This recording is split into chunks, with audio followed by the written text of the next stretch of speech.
Welcome to the From the 108 podcast, starring the drunk uncles of White Sox Twitter. He's a Twitter-like whore, an Instagram thirst trap, and your grandma's guilty pleasure. Beef loaf. A West Coast attitude in a decidedly Midwest body, my sock summer. And your host. He's sharing obscure music thoughts to give you time to hit the bathroom. Teresa E.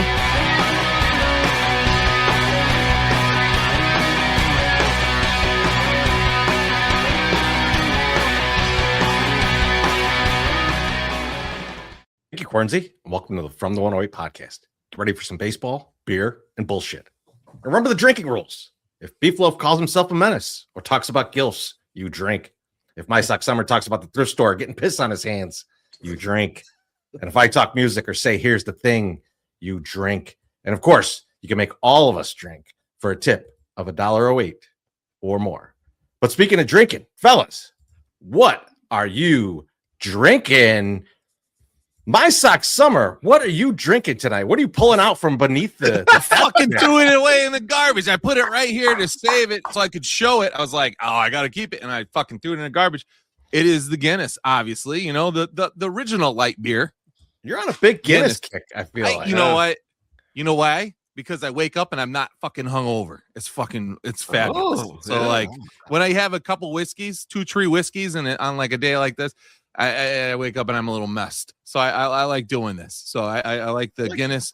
You know what I would like to have is an edible with the Guinness, but I can't do that because then not for the show. No, not for the show. I already got problems trying to keep it concise. I get on those weeds. I can't do that. Well, so I mean, if you did do that, the whole show would just be us making fun of you being real high and messing with you the entire time. That's true. And I'd be like, hey, we'll barbecue you know, like, hey, man. I don't know if I can handle that. I also feel like you should tell me where you got all that Guinness on sale for, because I know you ain't paying full price. No, I paid full price. I got it at Costco. But it wasn't that bad. It was like 36 cans for like $28 or some shit. Like it was so you're buying bulk. Okay. It was a good deal. Let's just say that. Like it wasn't deal, guys. It's always been a good deal. It was good. Yeah. I like it. Yeah. When I see something I like that he's got, I know he got a deal on it. I just want to know where it happened. Let's go. We're gonna kick Washington's ace tonight. So let's go, Sox. I'm gonna do a better job of this than Baloney did last night. And I'm gonna get to Gordo right away. Yeah, do it. Gordo says cheers, boy. Screw Baloney. Cheers, Gordo. Gordo, bless your heart. We got another one from our guy Rich. He says, a little help to replenish the 108 bail fund. It was recently depleted. Can't wait till Saturday. We can't wait either, Rich. Yeah, it's going to be fun. We're going to give you a little taste tonight. A little taste of it. Appreciate you, brother. Cheers. Speaking of high, Brewhan Luke has entered the chat. GSS about to have 9 Guinnesses and be hungry. Oh, man. God Sox Summer. He's gonna come through and he's gonna say, no, it's Guinness Sox Summer. That's just not the case. He's just fucking high as balls. It's Granny Shade Sox Summer. Fuck you, man. These are not granny fucking glasses, you son of a bitch.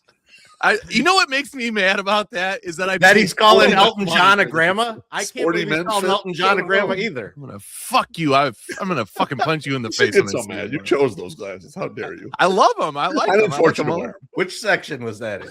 Beef, what are you drinking tonight? You know what? I wanted to change it up a little bit, and in honor of trying to drink through a lot of bottles of booze that I have here, I picked out something that I really enjoy that I don't drink that often. And that is a little cognac. So I got a little Cavassier. Yay. I'm channeling my inner Leon Phelps Cavassier tonight. And I have this like very cool, fun glass that I've been drinking out of. So I'm enjoying even more. I like cognac. I don't drink it that often, but I do enjoy a little cognac. So it's good. Tonight. Yeah, it's good. Man. And there's some good cognac drink. You know, I think next time you come through, Beef, I know it's not going to be this weekend. We got a lot of other stuff going on. Next time you come through, I'm gonna make you a cocktail with some cognac. I like that. Yeah. An Incredible Hulk. If you need some hypnotic, I got you. Not that. Teresa, what are you drinking tonight? I got the Floyd's lager. Shit. Lager. Attaboy. I figure I figure we're gonna end up at Electric Funeral at some point this weekend. So I'm just priming myself for how many of those I drink there. Get ready. It looks like a high-end Miller High Life. Remember the High Life's like Gavina? Yeah. It's what it is, and it's delicious. I love it. The can though, remember the old High Life cans were like a shiny gold. Not now they're like more of a bronzy, right. Like tarnished, almost a tarnished gold. Brushed, yes, brushed. That's a good. Yes. It's been a while since I bought a house, so I don't have the accurate terms for the about the paint colors. Yeah, no, that's a good call. Yeah, and as you know, most of the fixtures in my house are gold. So, like I think this was like rubbed oil. It's rubbed oil bronze. Oh, really? Great. Ooh, hello. Why is that so fucking expensive? Go polish that knob. Beef, how you doing tonight? I'm good, guys. I don't know if you saw on Twitter, but long time John Schriffen hater, Jeff Agrest put out the sixth annual it's coming Chicago Sports Media Power Rankings, and I wanted to bring them up to you right now. I'm going to read them to the audience, but I'll put them up on the screen as well for the people on the YouTube channel. Here's Jeff's super duper list. Number 1 is John Boog Sciambi. Number 2, Adam Amin. Number 3, Pat Hughes. Number 4, David Kaplan, the Cap Man. Number 5, Mark Silverman, Sylvian Waddle. Number 6, Ozzie Guillen. Awesome. Number 7, Steve Stone. Number 8, Chuck Garfien. Number 9, Layla Rahimi. Number 10, Lou Canellis, the newly minted NBC Lou Canellis.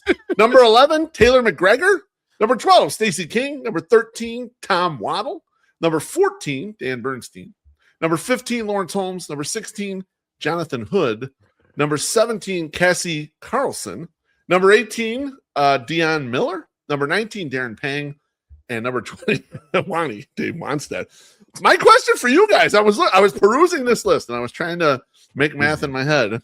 How many of these on the Super Duper Top 20 have you turned to the channel to watch them, whatever it is, radio or TV, at least 5 times in the last 6 months? How many people on this list do you think you've turned and said, I want to listen to them out of this group right here? Well, I mean, I think Guillen and Garfien, I do, right? Like I do watch the post game, right? Like I don't know that I turn to it, but like I don't turn it off, right? Like which is very easy to do. Mm-hmm. I think what's interesting though, Beef, I can't say that I turn anything on to watch this guy, but I'm always happy when I got an Adam Amin game. Sure. I'm not hating on that one. I'm just wondering, Beef, how Sylvie isn't higher on this list after the Swirsky thing, and especially with Jeff Agrest, like Sylvie not showing up to our show has to give him some points with Agrest. There's no question. There's no question about it. I was listening the other day to Cap and J Hood, and they're a lot better than I remembered.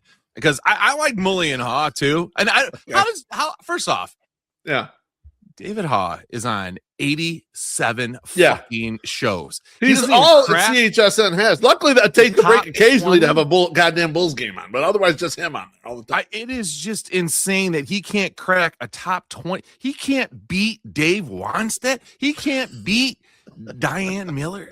Like I don't know. I don't know. This is a little bit weird. There is about 5 people that I'll listen to, and I like Ozzie and Chuck, like they're good, and then Sylvie just going scorched earth was just one of the greatest fucking things ever. It made me look up something. I'll say this though, I have never ever listened to anything with Boog on. Like it's not one fucking time. And like from what I've heard from other people don't like this guy. Like Boog is just not well. Why is he number 1? Like I just this was kind of the basis of my question. You guys stumbled to answer anyone, and this is why. I will actually answer your question though with one, because I did it this week, which was Dan Bernstein. Okay. Because so how many times have you turned to his podcast? 3 in total? Yeah, like probably, right? Like one.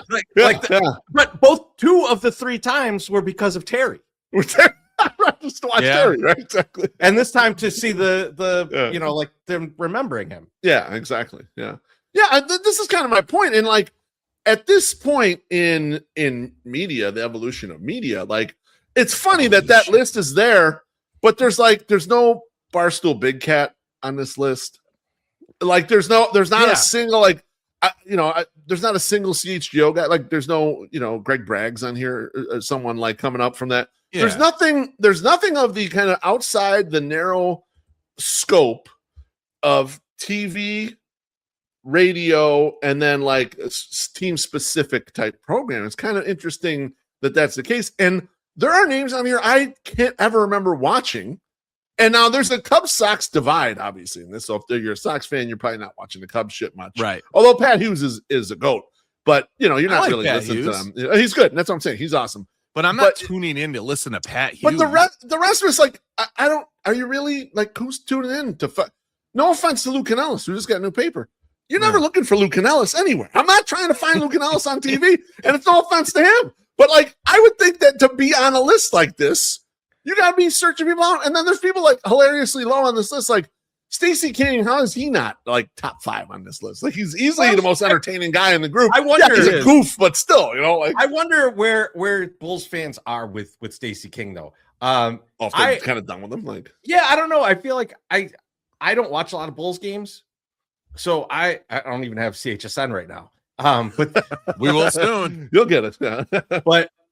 But like, I feel like I see on Twitter, there's a divide there. Like some people are still like love Stacey, and some people are just like, I'm over this shit. Like this is, I've had enough of it. So I don't know. I think though, if I'm looking at that list, it sucks. The Bears are the biggest story in town. No Joniak, huh? Joniak's nowhere to be found. Like, what? I don't understand. I mean, I'm totally shocked that Layla Rahimi broke the top 10. I mean, I'm totally shocked that she broke the top 10. I'm surprised she's the only female in the top 10.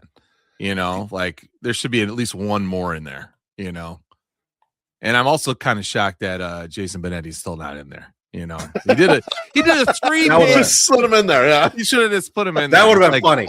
Actually, more people are watching this. I would have given Jeff a few points for doing that. That would have been a good one. According to Reddit, most White Sox fans still watch Jason Benetti, even though he's with a division rival of the Detroit Tigers. They're the most. He's the most watched baseball commentator in the city of Chicago. Baloney in the comments says, a newspaper guy not ingesting new media. Color me shocked. Yeah, that was kind of a little of my point too. Is like not only the bang on the list, which I think is kind of a wild list that is like omitting certain people, playing very much favorites on others. Where like you turn into some of these shows and you're like that's not a good show. Like it's just not. Like no offense to the person, but like whatever you're making right now is not that great. And it's like interesting to see the approach there. And it's like John Greenberg's like someone should do a podcast about this rating. And I had it in my head to do it. And I looked at the list at first. I'm like, this is a boring list. I got nothing. And I said, you know what? No, I got an angle. That it is so boring that no one cares. Like, we don't care about it. Like, wow, how did we get here, man? Especially in a week where we're eulogizing Terry Boers and all the old score guys were on. I was like, man, I miss all of these guys on the air. I miss McNeil. I miss Norton Jiggets. Yeah, exactly. All that. I mean, your guy Mike Greenberg was even on Treasy and talking about how he learned how to do radio from them guys. He learned the comedic stuff from Terry, and he learned just how to run a radio show from McNeil. And it's like, that's where I got my master. He goes, I went to Northwestern and I got my master's in broadcasting at the Score. With these guys, it's like, yeah, what the hell happened, man? Where did it all go? Hey, how many of those people out of that top 20 have a show on Fox and Netflix? I'm wondering. Like, is there one person on there that has a show on Fox and Netflix? And I don't think so. They do. No, I don't think they do. So it's a little odd. Let's get a few drinks, fellas. They're flowing in tonight.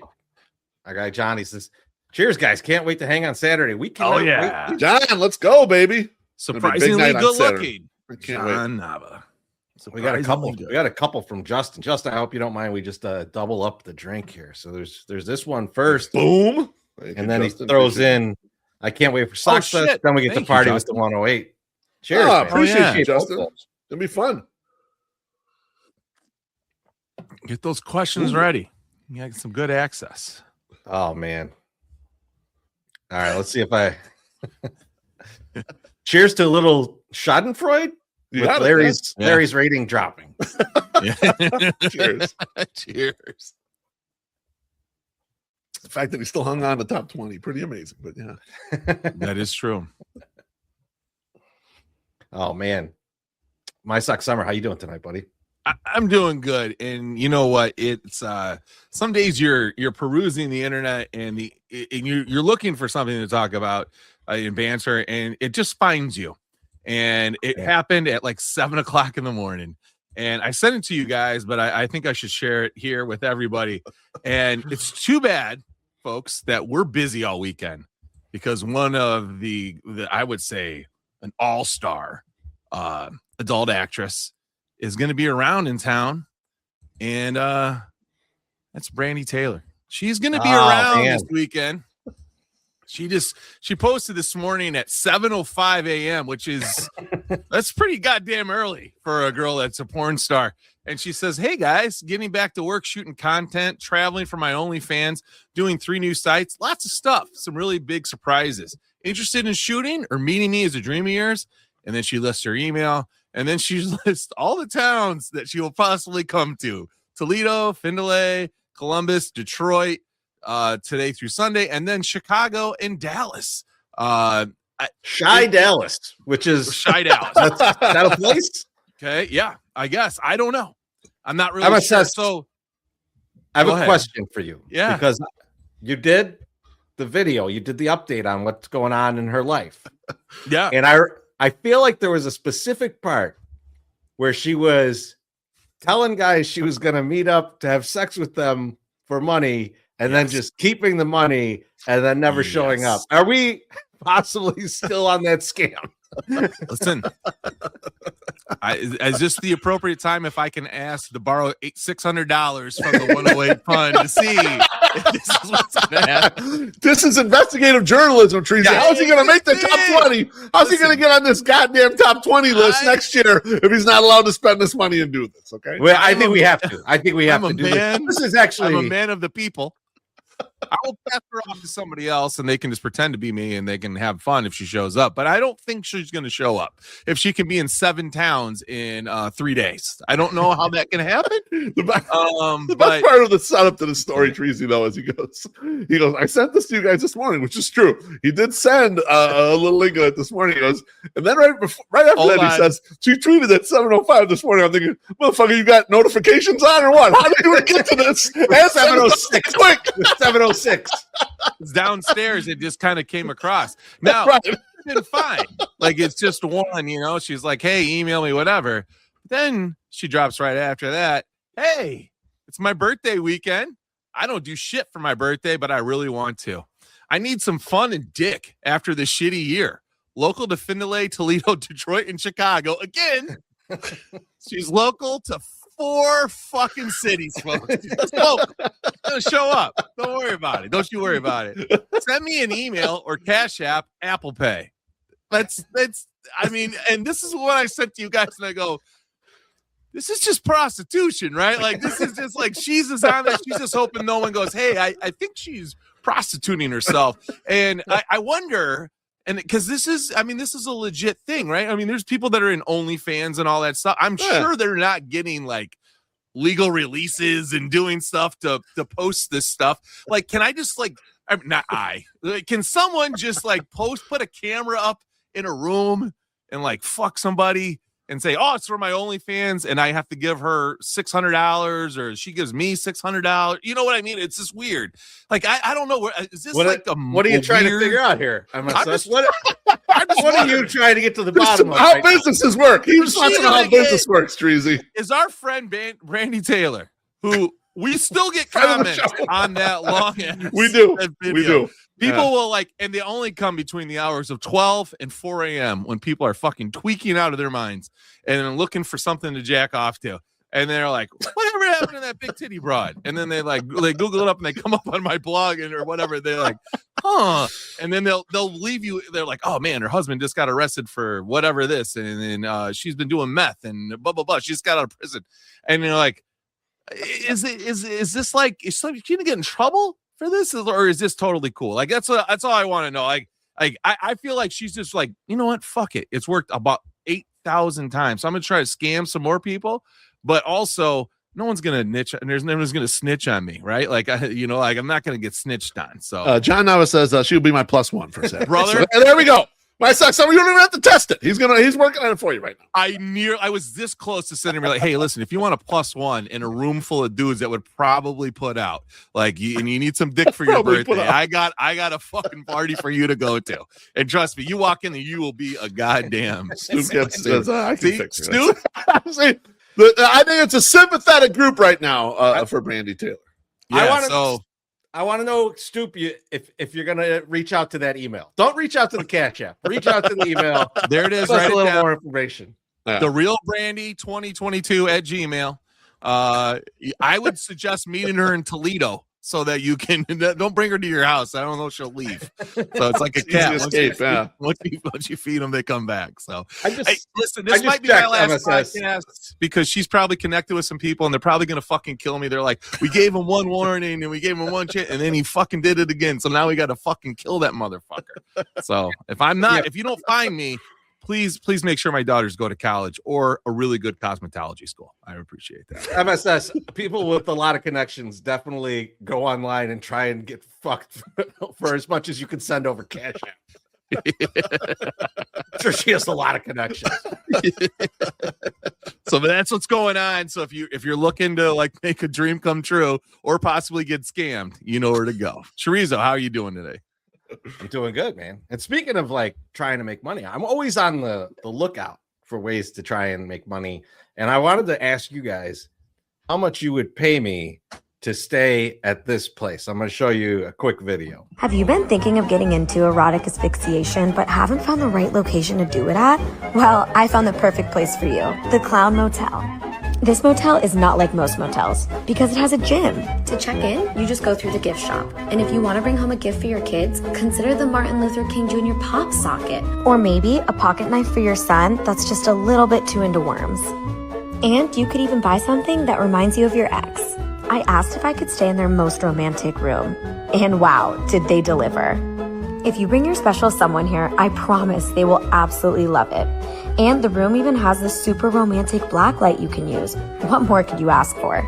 And just a fun tip, you will have to bring your own soap if you're into that kind of thing. There's also this beautiful mural in the bathroom, which is exactly what you want to make eye contact with when you're taking your morning shit. And if you need a break from all of the clowns, take a stroll through the cemetery on property. All of these people died from the plague. Oh my God, where is that? I mean, if you guys are willing to pay me to go, I'll look into it and we'll find out. It might be you to go, like you stay overnight in that room. That's fucked up room that you was looking at. It may be in Toledo. God. We don't know. You know, it's probably is. Kill two birds with one stone right there. Yeah, it's in Nevada. You're there anyway. But it's not in the places you guys like to go where like, you know, they have like legit gambling. It's definitely outside of that area. Man, I didn't know you were into the stroke and choke trees. I learned something new about your brother every day, man. I'm not. It's more of a fear factor type thing. Oh, it's like experience. Okay, yeah, experiential. How much does it cost? You didn't even say the price. I mean, what the hell? What a great way to start a fucking video, though, too. You ever wanted to try erotic asphyxiation? That's the draw to get them in there. Holy shit, I didn't see one rope or ladder or nothing during that whole thing. What's going on? Every clown's mouth open to be a rope, so don't worry about it. Oh, my God. Let's get another drink here. I need it. Gordo says, mushrooms and Guinness on Saturday? No. God damn it, Gordo. No. I mean, post-show, maybe, you know, for MSS. I got shit to do Sunday, too. God damn it. Oh, that's a bad idea. You scheduled stuff on Sunday? Oh, my God. It's chill stuff, but it's God still bless. Fucking sorry. My goodness. Donate a clown. We can donate a clown artwork to the motel. Like I thought you were going to donate an actual clown. No, like you can donate an actual clown. This is in a Pahrump. It's not Pahrump, but it looks like it's Pahrump. In reality, we tend to just waste all the 108 money anyway. We waste it on booze and all kinds of other shit. This could be something really fun here. And you'll film the at least some of the excursion trees, a little GoPro action. I'll have a GoPro. I mean, I'm gonna need one. It's so you guys know where I'm at. Chorizo. Oh, the live stream dropped. He's dead. Blair Witch ending. Might have a lead on some Meta Ray-Ban glasses that we can use, so you could just wear those glasses and you don't even have to record shit. So whatever. I love it. I'm in though. I would definitely give you the money. You pay for your flight, but we'll pay for your room. How about we pay some bills right now? Sounds good. It's a way to get it started. Hey, right on time, John. John would love that from Bar Rescue. Let's start the new year right at Lawrence's Fish and Shrimp every Thursday in January, which is today was the last one. So I hope you weren't wanting to do this. You buy 1 pound of original large shrimp, you get a ½ pound free. That's right. Buy what you're going to buy anyway and get more for absolutely nothing. No coupon or code required. Deal is good at all of our locations, 10 a.m. to 10 p.m. at the canal and open to close everywhere else. Lawrence's has 4 convenient locations for all your holiday feasting needs. 2120 South Canal Street, 3242 West 87th Street in Evergreen Park, 50 South Manheim Road in Hillside, 3248 Vollmer Road in Olympia Fields. Order ahead to avoid the wait at chicagoshrimp.com. Lawrence's Fish and Shrimp, always fresh, always fantastic, always delicious. I had to think about this, and if I read this like 4 fucking times, like just read the words that are on the screen. MS, it's not that hard. Now, if you're coming this weekend, our girl Kelly is going to be there. She's gonna do not hit her up for free shit. Hit me up for free shit. We have free ½ pound of shrimp card that you will get from us. This is good until opening day. So you got to get your ass over there before opening day to go get it. I'm going to have some of these hats there. And if Brooks Boyer doesn't steal all of them, or they're blue and gold. So you know who else will steal these? Fucking Merck. And Merck likes free shrimp. So he might want one of these and that, but I'll have that available. Now, and while supplies last, folks, we have pictures of the Pope that I have printed out that I will give to you coming through. And the brand new from Penguin and Print. I like this. That's good, yeah. That hopefully says From 108 on it, not shove it in my ass or something. I don't know. I don't even know. It's Brandon Tinder's email actually is right down there. Really good. And boys, I get a piece of $600. This Bukkake. I didn't. Who knows? It might say I love tentacles. I'm not sure, but this is what we have. So come through. We have enough of those for at least everyone that shows up. So please. And for the Lawrence's MSF, you don't mention this. After you're done 108ing your faces off till 2 a.m. at the event, because we're gonna once it's done, it's still open. You can get in an Uber, go there, you can eat there, or you can take it with you and eat in the Uber. Uber drivers love Lawrence's shrimp too. You give them a shrimp or two, dude. You're in good shape, no problems. You're paying for the ride. I think it gives you free rides to get your greasy hands and wipe it all over the seats. They don't give a fuck. You're paying for that. So the way they're pricing Ubers, you're the customer, all right? Yes, the customer's always right. MSS, always right. Always right, every single time. My Sox summer. Yeah, I feel like you want to talk a little SoxFest. Let's talk a little SoxFest. All right. So, hey, this weekend, SoxFest Live returns to Bridgeport's Ramova Theater this weekend, and after a successful first run in 2025. The 2-day event runs Friday and Saturday, January 30th and 31st, with only MVP tickets to the second night still available. The MVP experience, if you were looking to get it, go to SoxFest this Saturday, costs $250.89 on the Ramova website. Now, they say fees are included, but when you go to put it in your cart and check out, the price goes from $250.89 to $275. I don't know who needs to know this at Ramova, but you can't write fees included or includes fees, and then when you check out, it costs more. That's not the way it works. It should say plus fees. That's how you need to say. You got to say plus fees. That's how you do it. So anyway, tomorrow night is Friday night. It's a season ticket holder event only, which we used to call it White Sox Prom. Yeah. Sox fucked that up. They name it Winter with the White Sox. Fucking totally lame. Not as good. It's just so generic. Winter with the White Sox. White Sox Prom. That sounds like fun. You might. I was going to wear my tux if it was White Sox prom. Now I'm not sure I'm going to wear my tux tomorrow. You know, you could I might not even wear pants at White Sox prom. You can't do that here. You bring Brandy Taylor, you could touch a lot of titties. So anyway, we get access as season ticket holders tomorrow, boys. We get access to levels 1 and 2 of Ramova Theater. Wow. We have opportunities to mingle with Sox players and coaches. There's clubhouse-inspired programs that are going on and conversations. We also get free light bites and drinks. Ooh. Now, originally, when you saw the first one, that's all it said, free light bites and drinks. This last one that I saw, it said free, appetizers. But then the fancy word. And then it said, and complimentary drinks. So that makes me think we're getting liquored up tomorrow on the Sox dime. And that's free awesome. drinks. That's Yes. Really good time. So I think we're getting free drinks. Now, on Saturday night, it's only going to be for the regular folk that bought tickets, and that's including our regular peasant, Ken W.O., who got suckered in to buy another ticket. And boy, do they have a program set up for you guys, okay? The attendees include, these are the White Sox VIPs: Sam Anatachi, Anthony K, Davis Martin, Tanner McDougal, Chase Mydroff, Colson Montgomery, Shane Smith, Grant Taylor, Kyle Teal, Miguel Vargas, Will Venable, Chris Getz, and the guy who will not sign anything you ask him to sign, Bo Jackson. It is going to be great. He might take a picture with you if he's in a good mood, but chances are he won't be. So, don't look at Bo to get anything done. I did see some people. The comments are confirming free drinks for tomorrow. Okay, I love it. That's a good thing. That's a good benefit for the season ticket holders. I appreciate that. They're doing an event tonight too for the corporate people. I almost walked over there with my your lanyard, my media credentials, and walked in and said, "I'm fucking media. I can be here. God damn it!" But Spoiler alert. We are going there on Saturday, but not for the event. No, we're there to interview some people. We're there to be media. We're journalists. It's going to be which makes me laugh, fun. Yes. We'll talk about that later because I got some stuff about that too. Beautiful. So that's the players. We have broadcast talent, which includes Brooke Fletcher, Chuck Garfine, Len Casper, Connor McKnight, and John Sheriffin. No Steve Stone is there.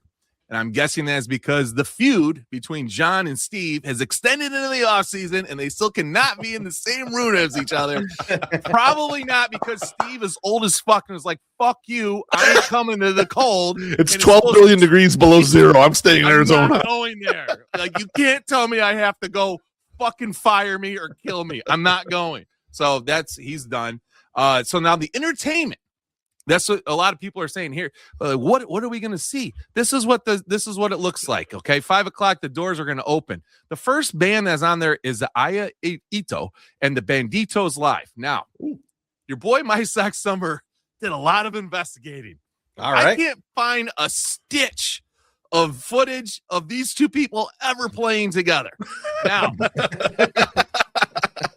Aya Ito is that good? Is that a good sign? I don't know, but let me tell you what I did find out. Aya Ito is a Chicago-based singer-songwriter and entertainer. She is multilingual and multi-genre artist who's both Japanese and Black. Born in Tokyo, she endeavors or whatever to incorporate her Japanese and African heritage into her music. The band, the Banditos, might be from Nashville and play like kind of country rock type music. I don't know how this fusion's going to happen. There's a guy his name is Kyle, the drummer. He's in Chicago. He played a set. He's like, we just had a great set with Aya Ito and the Banditos. So they have played. I just could not find any footage of that actually happening. So I'm not really sure, but from what I can tell, it's a Japanese Black American woman and a hillbilly band. I think so it could be interesting. It could be totally awful. It's a mashup. Is that what the kids call it? A mashup? That's what they call it. Is Len jumping in at all? Is he involved? He should be sitting in. Yeah, absolutely. We can ask him.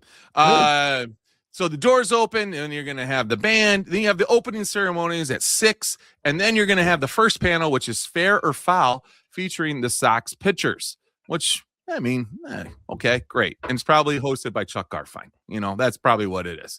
Then 7 o'clock, you have Pardon the Pitch Clock featuring the front office leadership. Oh. No fucking clue what that means. I don't know. What are we talking? Pitch clock? Do people not like the pitch clock? I don't think so. I think that's good. And maybe it's a game. Maybe they got something going there. Very unclear. 8 p.m., you have number 1 overall featuring the Sox players. Sure. Okay. Sounds great. I don't know. Now, who's not on here is another band called The Simple Remedy. I'm assuming it is unclear. They're playing the after party because they're not listed anywhere on the schedule for Saturday.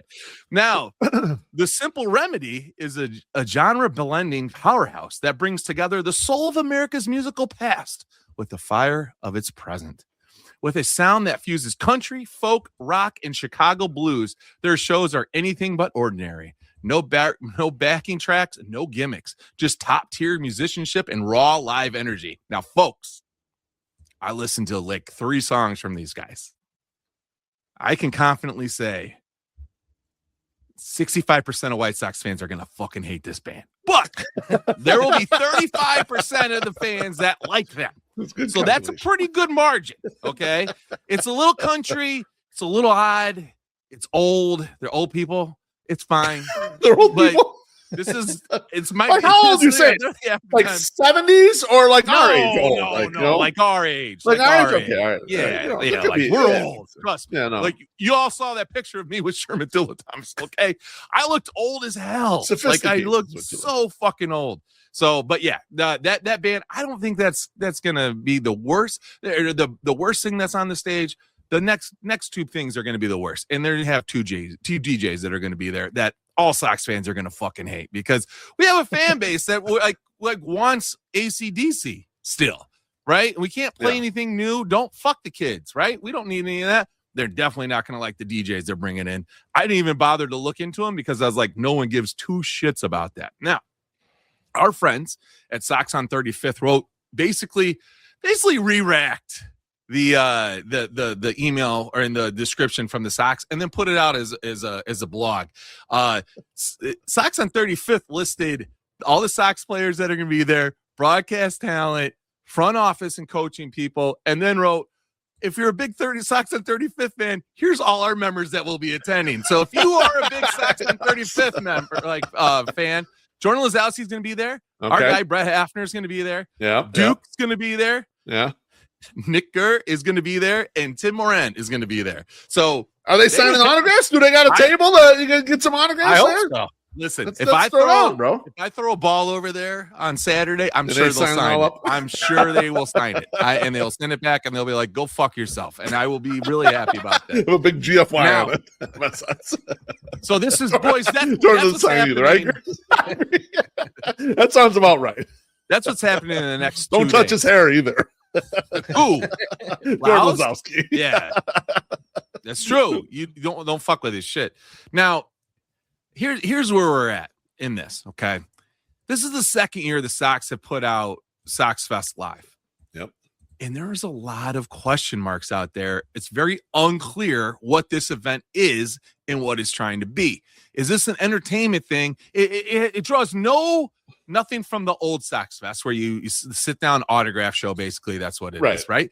And so it was panned last year online from people that didn't want to go. One of the guys that we know, Bill, he's a big autograph guy. He fucking loved it because he's a flats guy. He likes to get in the car. He said he cleaned up. He said he did better than any other SoxFest that he's ever been to. But a lot of people are like, I'm not going because it's not like it fucking was. Fuck this shit. We're not going to be there. So yeah. This is a make it or break it year, I think, for the Sox. I think you need to go in there and either say, we're going to do it like this, and this is how it goes, and be very fucking clear and not leave things up to imagination. Now, I told you that I'm bringing my girls on Friday night.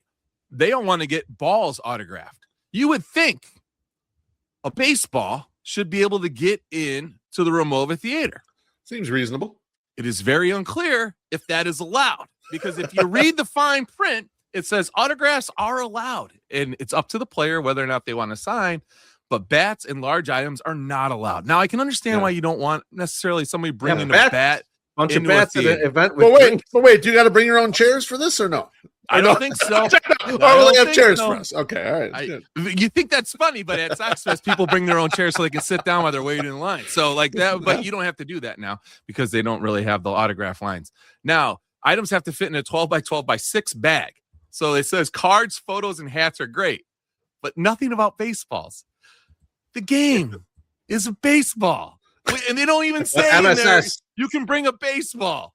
You're not a Simple Remedy fan like I am. They've been pelted by baseballs so many times. It's for their safety. Yeah, obviously. This is an obvious safety measure. That's correct. Yeah. So we're going to find out. Now, I think one thing that was a big win for them this year was incorporating the winner with the White Sox event into the SoxFest and having it just be Friday.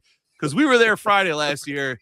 And I don't think there was 600 people there. Like, and some people say, oh, there was thousands. No, I don't think there was. But that's a good idea. But yeah, it's just like, come on. I think that having the season ticket holders come in, I think it's a good thing. I think it's going to get it kind of filled up, for that first night. Let me throw this question out there. Mrs. Beef asked in the comments. She says, "What's the over under on them running out on drinks early?" Well, that happened at the Field Museum. Remember, you had to search around for the stand that had it. They ran out of beer completely. Like, there was no beer. Then it was just you could drink whatever wine they had available. Remember that? It was just they ran out of Miller Lite in 6 minutes. We were lucky to get some, but we didn't get very much. I was like, I know the last bottle of wine that I had, I think it was toilet wine from prison. I think that someone just had it in the janitor's closet and pulled it out. I still had fun, by the way. I still had a good time with regardless. I did too, and I think that we ended up finding some Vizzies because they brought over a bunch of shit from like the bar. They've probably been sitting there since last season, but it's like fuck it, it's Vizzy. Who cares? We did get the like a 6-pack of Miller Lights that were warm. Yes. So we took them down. We're animals. What are we gonna do? We'll drink that shit. One of my favorite memories of that night is Brian Billick and his dad, and they both had purple teeth and purple mouths because they were drinking that wine. And I was just like, they're just like, yeah, they never ran out of wine. I'm like, no, I couldn't tell. I couldn't really tell. I think there's a good possibility. The only thing that I think I'm really happy about, Miss Love, is that we're at a place where there is a brewery on site. So I'm assuming they should have enough. They could go get more beer. Take care of us if they need to. Yeah. In theory, that's what it should work. So, but yeah, I think this is kind of a move it or make it or break it type year here. You got to decide what you want to do with this. It can't be in between. And as a fan, I shouldn't be questioning whether or not I can bring baseballs to this event. Like, I just think that really bothers me. You guys just said this, and then Brew and Luke brought it up too. If a place with a brewery connected runs out of beer, they probably need to close up shop for good. I don't think it's that they would actually run out. Like, I don't think Ramova's going to run out, but I think the Sox, if it's all you could drink, they've bought a certain amount from that. Did they buy enough? Yeah, that's right. So it'll be interesting. Let's go back for a second here. You mentioned a point. You said, this is a make or break year, and they're kind of doing an in between thing. So if you were going to go out of in between one or of the two go in both of the directions, what would it look like that you think they're kind of doing the middle of? Like, so here's what I think, and I've written several blogs on this. Everyone can drink, but the one thing that I think they need to do is, and a lot of people need to remember, they're never going to return to that the way that they did SoxFest, where unlimited autographs for $35 ain't happening. So just get rid of that out of your head because players don't like it, and there's too much money out there now. What I want them to do is what a lot of the successful teams have done that have these fan festivals is you pay for tickets to get autographs and you donate it. The money can go to charity, do whatever the fuck you want with it. But that's what you need to do because it's tiresome. Like, oh, I might get an autograph, I might not. Like, I'm explaining to my daughter tonight, like, listen, I know these are who you want to meet and who you want to talk to. And you might meet them, but you might not because there's going to be a lot of people over there. I was asking for some extra tickets. There's no extra tickets to be found. It's going to be kind of packed tomorrow.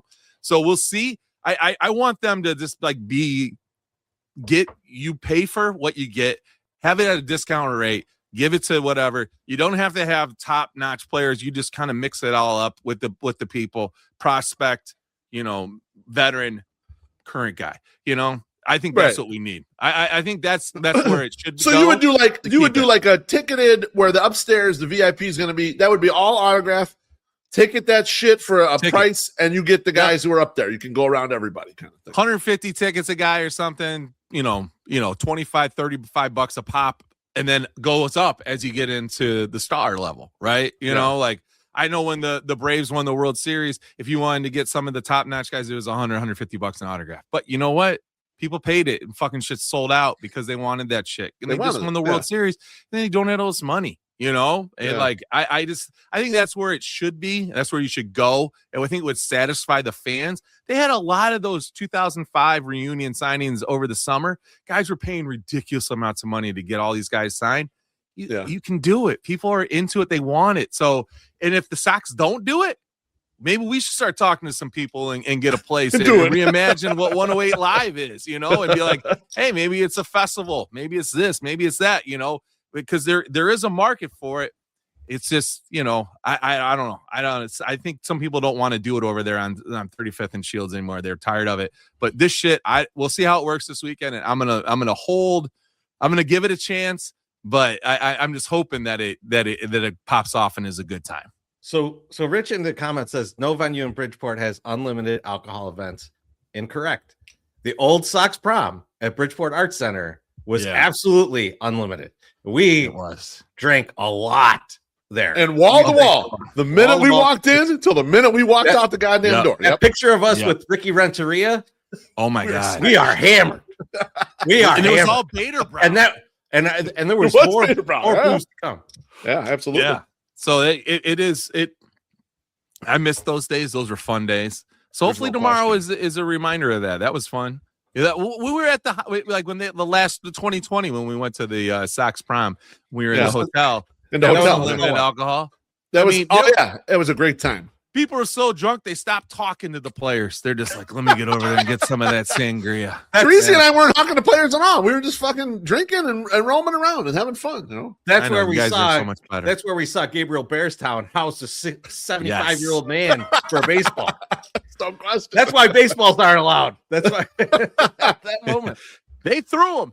No, so if you guys are going to SoxFest this weekend, make sure you're at least close to your car to return shit if you don't think it fits into that bag. But also come to our fucking goddamn after party on Saturday. Goddamn it. We're going to be there. It's $20. It's 108.ing/party. Come through. It's going to be fun. There's a lot of people coming. We have a guest list that is just huge. And there's so many people you want to hang on with. That guest list, like people you want to talk to, people you want to like give a hug to. It's just fun. So ready. Even if you don't give a shit about our live performance that we're going to do in there, there's going to be a lot of mingling with a lot of cool people. It's going to be a great event, man. It's always a great party, and that's why we call it a party instead of you're coming to watch a live podcast. It's way more than that. It's way more than just a live podcast. But don't ask people to shut up. Don't take our word. Take the word of this real doctor. Much like these cigarettes, part of a healthy lifestyle includes partying your sweet ass off with From the 108. Hell yeah. One last thing on SoxFest. So Friday we'll be there as season ticket holders as usual. And then Saturday we'll be there in a media contention for a little bit. We're not going to be there the whole time. Obviously, we got to do our show. But on Friday, if you are someone who is credentialed media who is going to be there covering the event, we're going to get shit-faced. So feel free. Take pictures of us. Ask questions of us. If you want to interview us, all that shit is cool. I know you're there. You're supposed to be there for the Sox, whatever. But we tend to be more interesting than most of the players. So feel free to hit us up. If any of you are watching right now, you want to get a quick interview with the 108ers and we're sloshed, absolutely game for it. Let's do it. Boys, our credentials don't have a date on them. I think we can use them on Friday too. So, I mean, we can wear them both nights. I have no interest in working on Friday. I'm going to get shit-faced. I don't, It works. We're working. I'm just saying the option is there. Working overtime.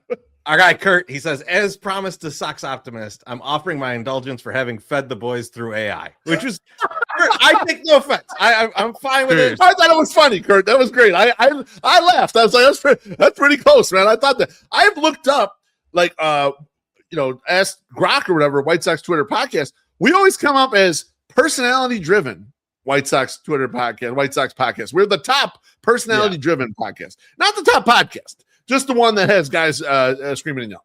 Top horniest, too. That's why we have 33,000 views on a Brandy Taylor video. You damn right. That's not a made up reporting. That's good reporting, Chorizo. Not a horny. That's just good reporting. Don't take away I my guess it's time for some White Sox talk. Oh, you're not drunk yet. How dare you? Yeah, this is. It might be. There's White Sox talk ones you can use. You don't like? I couldn't find the other one. I'll get new ones. I like that one the best, though. That's fine. I'll make new ones. This one? Oh yeah. Don't use up all of our random images. Okay? Let's not do that. We didn't have a chance to talk about this ourselves last week because we were with Jeff Passan. Yeah, Jeff was blabbing on forever. Oh, God, couldn't let us get a word in edgewise. God damn it. He was awesome, of course. My son made an app. Oh, great. Thanks.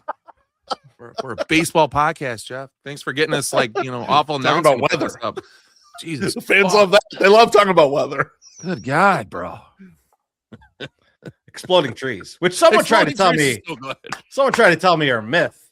I don't believe. I believe. There's fucking video of it. It's not a myth. There's a video of it. Well, there's videos, lots of stuff. So there was a video that doctor smoking cigarettes. I'm not sure that's real either. Oh, it's real. So doctor smokes cigarettes. That's totally real. By the way, we're getting clapped right now on Twitter by someone. A friend of the show says, "I'm hearing 108 are chirping. Not enough beer. Do you know who we are? We're over Chicago has them taken care of. Can't wait to host you all tomorrow. Chicago White Sox SoxFest Live 2026. So they're saying they'll have enough bear. So okay, all right. Boom. All right. This was not a shot at Ramova. This was a shot at the Field Museum event that we went to. But we did close. Can we bring baseballs in? This is the question. We did drink. Actually, yes. Can we bring baseballs in? Please, somebody tell me. I don't care about that. I don't either. I know you don't care. I care. This isn't. I'm going to give. It's always the needy My Sox summer. That he's always got some special thing. Beef, I'm going to bring a James Shields baseball and give it back to them. I've had enough. For an eye, motherfucker. How dare you? But the Luis Robert trade goes down. Yeah. Luisangel Acuña comes over in that. Beef, how does he fit into the rebuild? It's funny. The trade happens. White Sox fans materially are one of two camps. One, this is a shit trade. They just dumped salary. Fuck this guy they got. We'd been better off with Luis. Or there was another side that was like, I'm just glad Luis is gone. It was time to rip the Band-Aid off. We needed to get Luis out of here. And whether they claim that it was nothing against Luis, of course it was something against Luis. They just didn't like Luis, and to get him out of here, whatever, they're frustrated, he's injured. But when you look at Luisangel Acuña, he's something that the current roster really doesn't have, and he's a guy with excellent speed. And the White Sox have not had hardly any speed on this roster. And we talked about it early last year when they hired Walker McKinvin. And they said, well, one of the things we're bringing him in here, he was like a game planning coach. And Getz was talking about, we're trying to work on, our base running and making sure we can get better leadoffs. We're using tech for this. We're using tech to get an extra step on the bases, half step and all this stuff. And you and I, and the three of us are looking around at the roster. It's like, there's no one fast enough to take advantage of any of this shit. Who the fuck cares if they get a half extra step? And they got nothing but catchers and guys that fucking run slow. Luisangel Acuña, 97% percentile speed, boys. 29.6 feet per second. Now, I'll put in perspective with some other White Sox players. So, Luis was our fastest player last year at 29 feet per second. So, that's a little slower than Luisangel Acuña. The fastest guy from the remaining team from last year, the full season last year, is Brooks Baldwin. He's at 28.6 feet. So, okay, Brooks Baldwin's fast.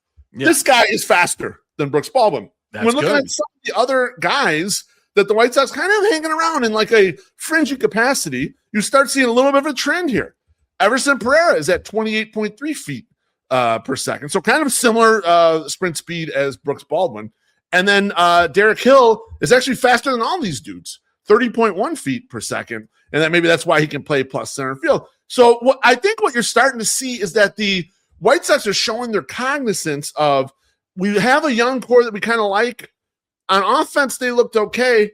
And despite the fact that they didn't look exceptionally stupid on defense, like we saw them making a lot of smart plays on defense, their defensive rankings still kind of sucked. And that's because they don't have the guys with the speed and athleticism to get the range and make these plays. And so this is a step kind of in that direction. And we're not sure about the hit tool, but I think it was like kind of immediately like, whoa, they're making a conscious effort this offseason to get guys like Acuña on the roster to see what they could do with them. I like it from that aspect, Beef. I like it from that aspect. The way that I thought about it similarly, but my immediate thoughts to it were like when I reading about him, feels like super utility type guy that they want to bring in, and it is what it is. If that was the return for Luis, I think I posted about it. I was like, this is where we're at with this. This is what you get back for him. But as I was thinking about it a little bit more, I was thinking like, if you have this guy here and he's a bench player, and eventually if you could get to the point where Mydroth is a bench player and maybe Brooks Baldwin is a bench player, that's like a real major league bench right there. Now, you don't have the guys to push them to the bench yet. Not yet. You don't. But I think that the at-bats that I'm going to see Acuña take, assuming that they put together a normal outfield, which they're not going to have at the beginning of the year. Not yet. No, it's not there yet. No. In that scenario, he's taken away all the Jake Amaya and Vinny Capra at-bats that you would see in one of these seasons. Correct. And it's like, I would much rather see this guy. And like for all you guys who like just drool over top 100 prospects, he was just one recently. So it's not far away from that. So I think that there's definitely utility in the guy. We weren't going to be blown away by this. And I don't think I could possibly dislike Luis as much as Ryan McGuffey does, but like no one can. I did understand like at some point it's going to happen. They're going to let him go. Yeah. It was kind of obvious it was going to happen. I think the return is fine, and I think there is utility in this guy. My Suck Summer, where are you at with this? I mean, we knew what we were getting with Luis Robert. So we knew we were going to struggle. We were like, we would be hoping and praying that he would not get hurt. At least we have a new guy that seems he's younger. He'll probably try to be healthy, or maybe he's healthier. But he was also like listening to the Guff and Cap, the recap there with Getz. He was kind of buried in a system of like a lot of good players above him. Yep. And, like a lot of his numbers are maybe a little bit stunted because you can't really give him a long leash to go out there and figure some shit out and try some stuff. So you need to have a shot. And this is, and they brought that up in the podcast too, and we'll talk about that more. But like, you need to, like, you have a good selling point to some of these guys. You're like, listen, you're going to get a lot of playing time. You're going to be able to show people what's happening. Now, he came over in a trade, so it's not whatever, but this could get in his fucking mental and just be like, you know what? I can come out there and I can show them what I am, and I'm going to be fucking up all year, and I'm going to be center field, and I'm going to become the boss of this motherfucker. So I like it. I like all the things that Lowe said. They're all factually accurate, but also I think you got a guy coming in that's got something to prove, and a team, the clubhouse that seems like they really get along with each other and like each other. And Luis was that last link to the past. And it's just, I mean, I like Luis Robert, and I would have given him another chance until he got hurt again. But like we were ending that. We knew what we had there. We need something different. This is the way to go. I'd rather scratch off a lottery ticket than stick with the fucking loser that we had. So, and MSS brings up a great point about how he didn't really get sort of a full chance in the last opportunity, right? When he's with the Mets, he got a call up late in 2024. He actually hit like a motherfucker at the end of the season there in a very short. When they had him up last year, it was kind of a little more of a utility situation, so he wasn't playing every day. And what did he do, Treasy? He beat the ball into the fucking ground. He's got bat speed, but it was 56% ground ball rate. And most of it was on the basis of horrible contact. I looked it up. 44% of the time he was topping the ball. The league average is 32%. So he is getting on top of the ball and pounding the ball into the goddamn ground so much. That's a swing that's out of whack. That's a swing that has not gotten a rhythm, has not been doing the thing it was doing the entire time that he was making a path as a top 100 prospect. That's not saying he's going to hit 20 homers or something like that. But there's a lot more line drives potentially in the bat if they can figure it out, and it will look different than a guy who's throwing 56% ground ball. If you're listening to this, you've probably lived through many years of us saying, man, if this guy just wouldn't hit so many fucking ground balls. And you're probably like, I'm sick of it. I can't believe it. But like last year, it didn't feel as bad. So No. like I feel like maybe the new regime has a little bit of a better approach to saying, don't hit the ball on the ground constantly. Be the anti Willie Mays Hayes. Put the ball in the air. Remember when you did that last time? Don't do that again. Do it. How bad it worked. Now, with Luis leaving, Okay.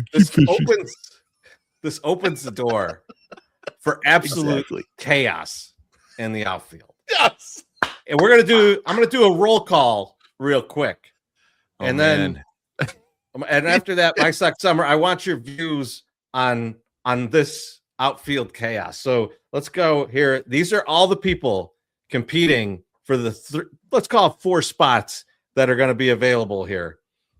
Andrew Benintendi, Brooks Baldwin, Everson Pereira, Derek Hill, Luisangel Acuña, Drew Baker, Braden Montgomery, Dustin Harris, Jared Kelenic, Tristan Peters, and let's just throw in Lamont Wade Jr. just for extra effect. Most of these guys are non-roster invites or out of options. So it's going to be a wild ride to see who could get in here. MSS, how you feel about this just mishmash of former prospects, never will be's, couple has-beens, some guys who traded for. I mean, there's a lot. It's a lot of options here, right? And we're not getting rid of Benintendi, so he's got to be up anyway. And his bat is not is league average. It's decent. Better. Yeah. Right? It's not horrible, right? No, so Benny, I Benny know. probably lives. He probably lives. He's probably going to be in left field, right? So I don't have a problem with Brooks Baldwin being a 4. Like you feel like guy to go in and sub for these fucking the people. fourth outfielder. Yeah. The fourth outfielder. But he's your second best guy, right? He's probably the second best guy. So, but he can play center. Is that bad? You can play center. You can't play center. Like Acuña can actually, play right. He actually was fine there. 175 innings. I think he was 0 outs above average. Yeah. He was so like I mean that's probably you're going to be your starting 3, and but Acuña in right, and just let him get adjusted to shit, right? And so we'll see what happens. That's about as best we can do now. Like who do I really want to come up is Montgomery. I want Braden Montgomery to have a fucking incredible fucking like spring training and just crush and just come up and slide right in, just like the last Montgomery did after we sent his ass to fucking Arizona and fix his shit. Hang on. Don't you Oscar Colas Braden Montgomery. Do not Oscar Colas him, okay? And shame on Teresi for even putting him in the list here. He's not true outfield chaos because he's barely played in Double-A. No, here was what my list was. Okay. It was hold on. It was guys on the 40-man. Yep. Or invited to spring or training. Non-roster are invited to spring training, which he is invited. Yeah. So he's on the list. Okay, that's fair. Okay, that's all fair. right. That's fair. He's gonna be out there. A little emotional. I'm sorry. There's gonna be guys looking worse than him that are gonna make the team. On the team, yeah. No, you're right. You're right about that. Kelenic is also not gonna be that bad either. I think he could play right too. So he could be your. He's your fourth guy. He's got to be. I want him to be good. Pick him up. But I don't. Yeah, we don't know if he's gonna be good. But like, he's probably gonna start the year in right, or like he's gonna be he's gonna be your sub. You know, depending on how Acuña does. I mean, that's probably your guys, right? It has to be. Derek Hill. Derek Hill's on the 40 man. Like he's. I like the way MSS did this because he sort of like did it in a very rational way. Like you have one real outfielder. And then the guy who probably is actually an infielder, but is your next best outfielder, probably should be on the bench. So he's our second outfielder, and I don't know what to do with the rest of these guys. But we're going to jump in the outfield. I think that might be the best play. I forgot they had Drew Baker. Derek Hill is not bad. Who was the third guy you said? You said Benintendi, Brooks, and then Guerrero. Pereira's there. Acuña. I mean, Pereira, they traded for Pereira in the offseason. They traded for Pereira and Acuña in the offseason. So that neither have options. So they're on the team unless something weird happens. Yeah. this is what's going to happen. The only two that I think are fucking locks are Brooks and Benintendi. Those are the only locks. I think the next one is going to be the Pereira, Hill, Acuña, and Kalenic. They're going to have to fucking fight it out. They're literally going to fight it out in spring training to see who can do anything. They're like, one of these bats has got to pop. Derek Hill was a 1.1 WAR last year. Yeah, like, I mean, it's all defense too. It's all defense. It is defense because he only hit 3 fucking home runs. You know, so like, and he can play center.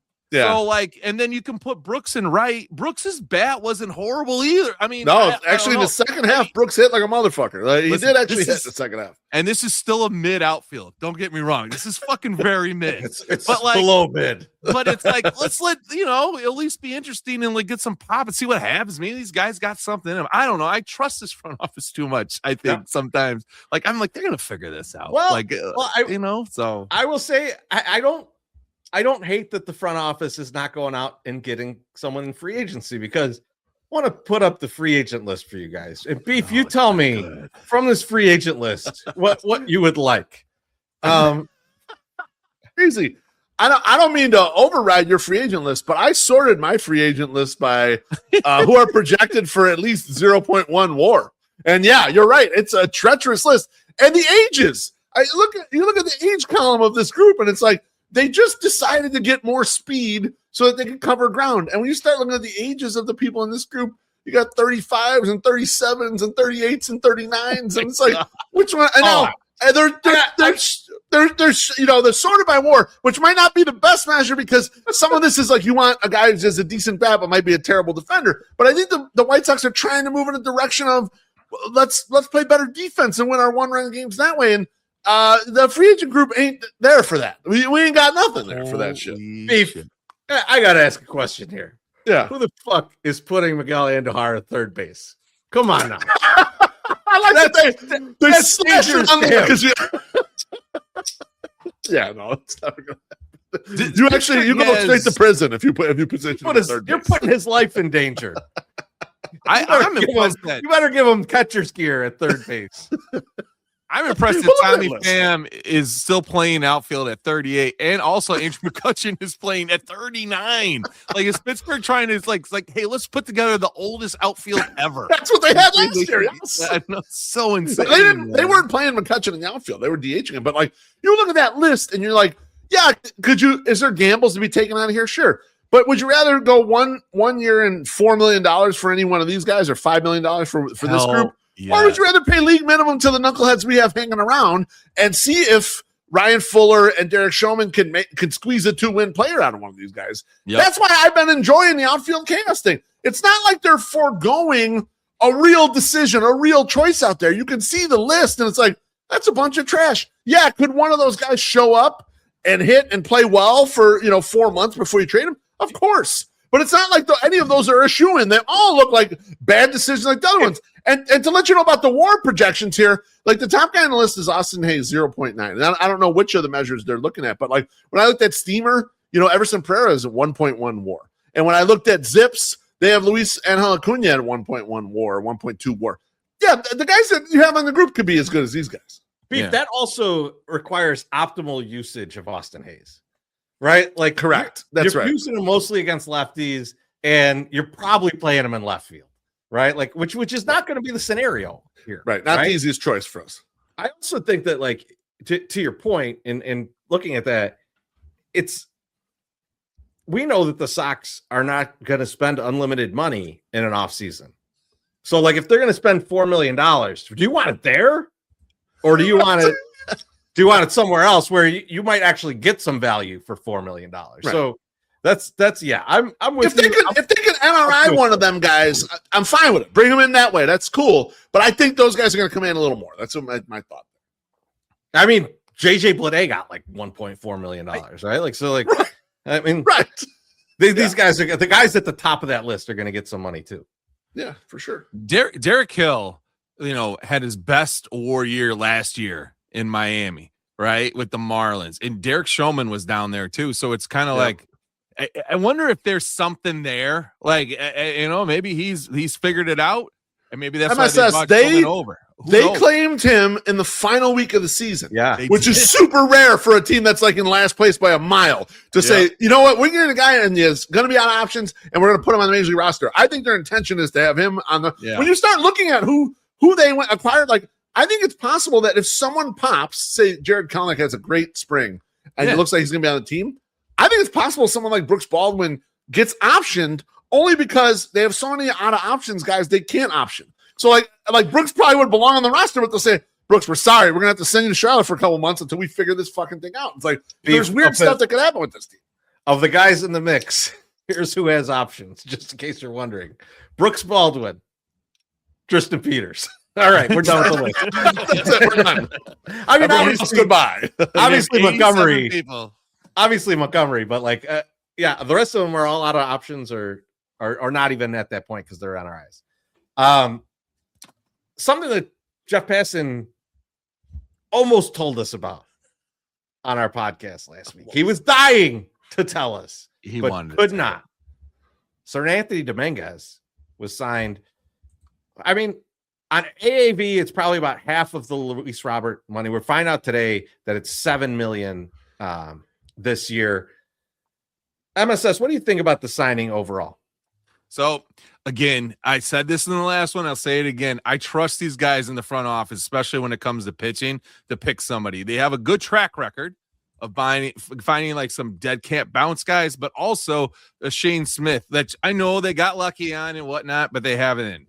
So he's not going to be looked at as like, oh, you need a starter. He's not in the big rotation. He's just going to come in and close, which he seems to be doing fine.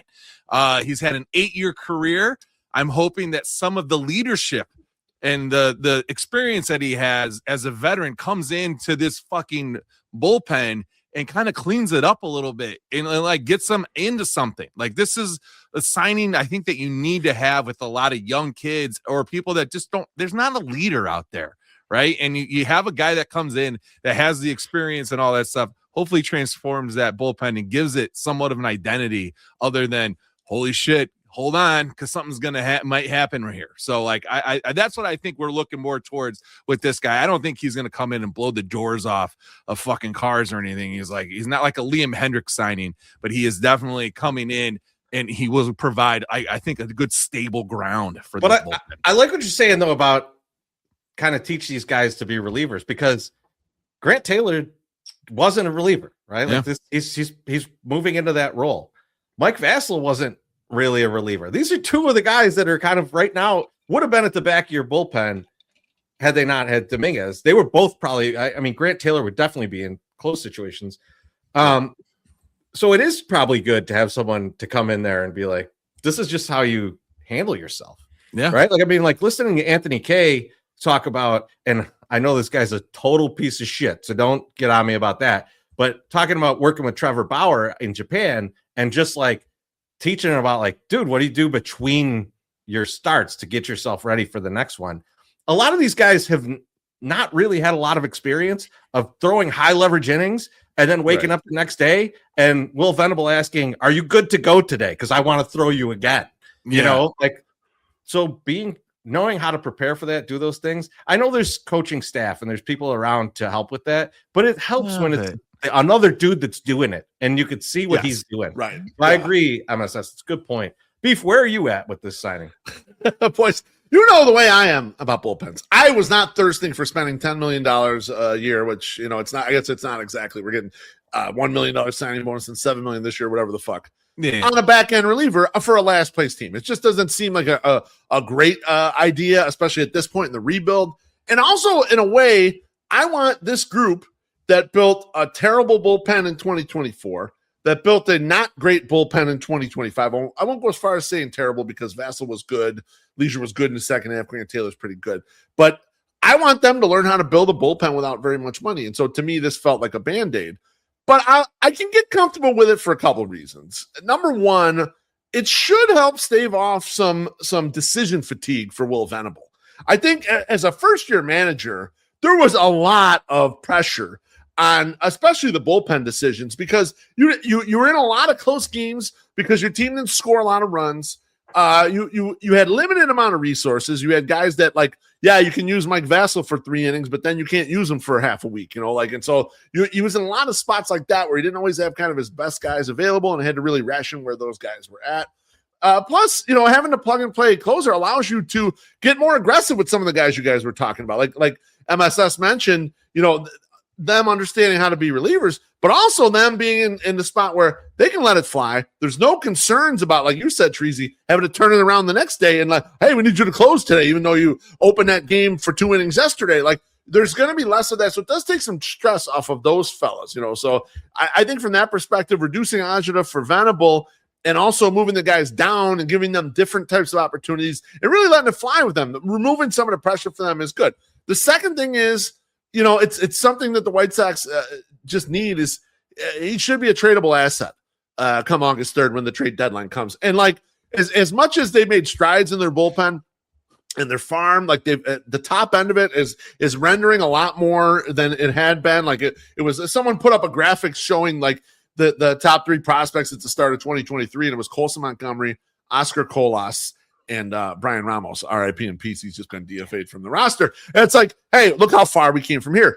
But if you see an interview with someone about the White Sox bullpen, some of the people that analyze it, and I saw one with Keith Law today, he's going to say the top of the farm is good. They're churning out some stuff. They lack depth. And where they lack depth is in international markets where they haven't been able to buy in very much good, and they haven't been flipping relievers to get the 13th prospect in the farm system and kind of fill it out and get it more fill. And so this money that they're spending here, in theory, could get flipped out and could become that kind of guy and make their farm system deeper. So from that perspective, I'm fine with it. I just don't love it. If I had the $20 million available, I would have gone and signed Chris Bassett tomorrow and lengthened the starting pitching rotation. Back when it was originally the money was out there, I would have said, oh, just get that guy and put these guys at ease, and we'll play the rest by ear. And you could still trade that asset too. What's a different way of doing it? Because you kind of put Sean Newcomb into the bullpen, right? And it could have the same effect of not feeling the need to pitch these guys as much, put as many high leverage moments on them. And I think that you still will get plenty of those opportunities for Taylor and Leisure. There's no shortage of high leverage when you're scoring 3 runs a game. So absolutely. So I think that's there. I mean, I think the one thing I always wanted to ask you, Beef, though, is how worried are you now with adding a bullpen piece about your guy Jettickson at the very end of the bullpen? He's kind of he's teetering even more now. He's not the one I'm worried about. I'm worried about the big boy, the Alberto or whatever. The guy is 6'8" that can't throw strikes. I think Jettickson makes it as the long reliever or the second long reliever, because obviously you have Vassell as kind of the first long reliever there. But now Vassell has options. See, here's the beauty of some of this stuff. It's when you rescue the Rule 5 guys, obviously you're not going to option Shane Smith because he's one of your best starting pitchers. But let's say you get in a pinch where you need to option Vassell because of a numbers game. You can do it. He's got 3 options now. You don't want to do it. I like him. I think he's a good reliever. But I think they're going to try their best. I still think they're in accumulation mode, Treasy. So I think they're going to push every edge. And like I said, you might see Brooks Baldwin go down to Charlotte unfairly, in my personal opinion. You might see Mike Vassell go down to Charlotte unfairly, in my opinion, just to cover the numbers game and make sure that they could have the maximum amount of talent here. So yeah, there is a little push and pull. I don't want them to sign another reliever. I'll put it that way. I want to hold on to these Rule 5 guys and give them a shot. So don't sign nobody else in the bullpen, Getz. Well, that's the next question though. There's still some money left over, and if we look at the money is $7 million this year, which it is. There's theoretically $13 million still sitting there. What would you do with that money? Oh, God. So I did the au jus on Monday night with my guy Alex Root. There was some great stuff in there, and Alex always gets my brain churning on stuff. And if you asked me before that, I would have told you starting pitcher, like I was just telling you about Chris Bassett. But Alex talked me out of it, and the reason Alex talked me out of it is he said, they're letting Sean Newcomb battle for this spot. And really, if you start looking down the pipe a little bit, if you get to mid-June or July, when these guys come back from injury, the Drew Thorpes and Kai Bushes and Mason Adams, whatever, now all of a sudden, and then assuming a normal progression of your high-end starters down there, the Hagen Smiths and the Noah Schultz and the Tanner McDougalls, you have a shitload of depth on the starting pitching. If you can wait 3 months, he said, so I wouldn't go out and spend that much money on a starting pitcher. You want to bring in a guy on a $1 million or $2 million contract. There's some non-roster invitees to just like patch it a little bit. Cool, but don't spend that much. And so I thought about it a lot after we had the show together. I thought, okay, I kind of agree with him. As I mentioned already, I do not want to fucking spend it on a reliever. I don't think it's well spent money. And I love outfield chaos. I am way in on outfield chaos. I don't think you want to do the outfielder because I want to see if there's found money out here. I think the best way, Treasy, in my opinion, to spend this money is to pack up Andrew Benintendi's suitcases and send his ass to some other city where he can be more happy. We'll be more happy. And look, it's really not against him. It's just you're not going to be part of these plans. In my opinion, your defense is so bad right now. It's just been hurting the team in general. If you're at DH, you're blocking guys that I want to see get plate appearances. I want to see Edgar Caro and Lenin Sosa and even like fringy guys that could make the roster like Curtis Mead.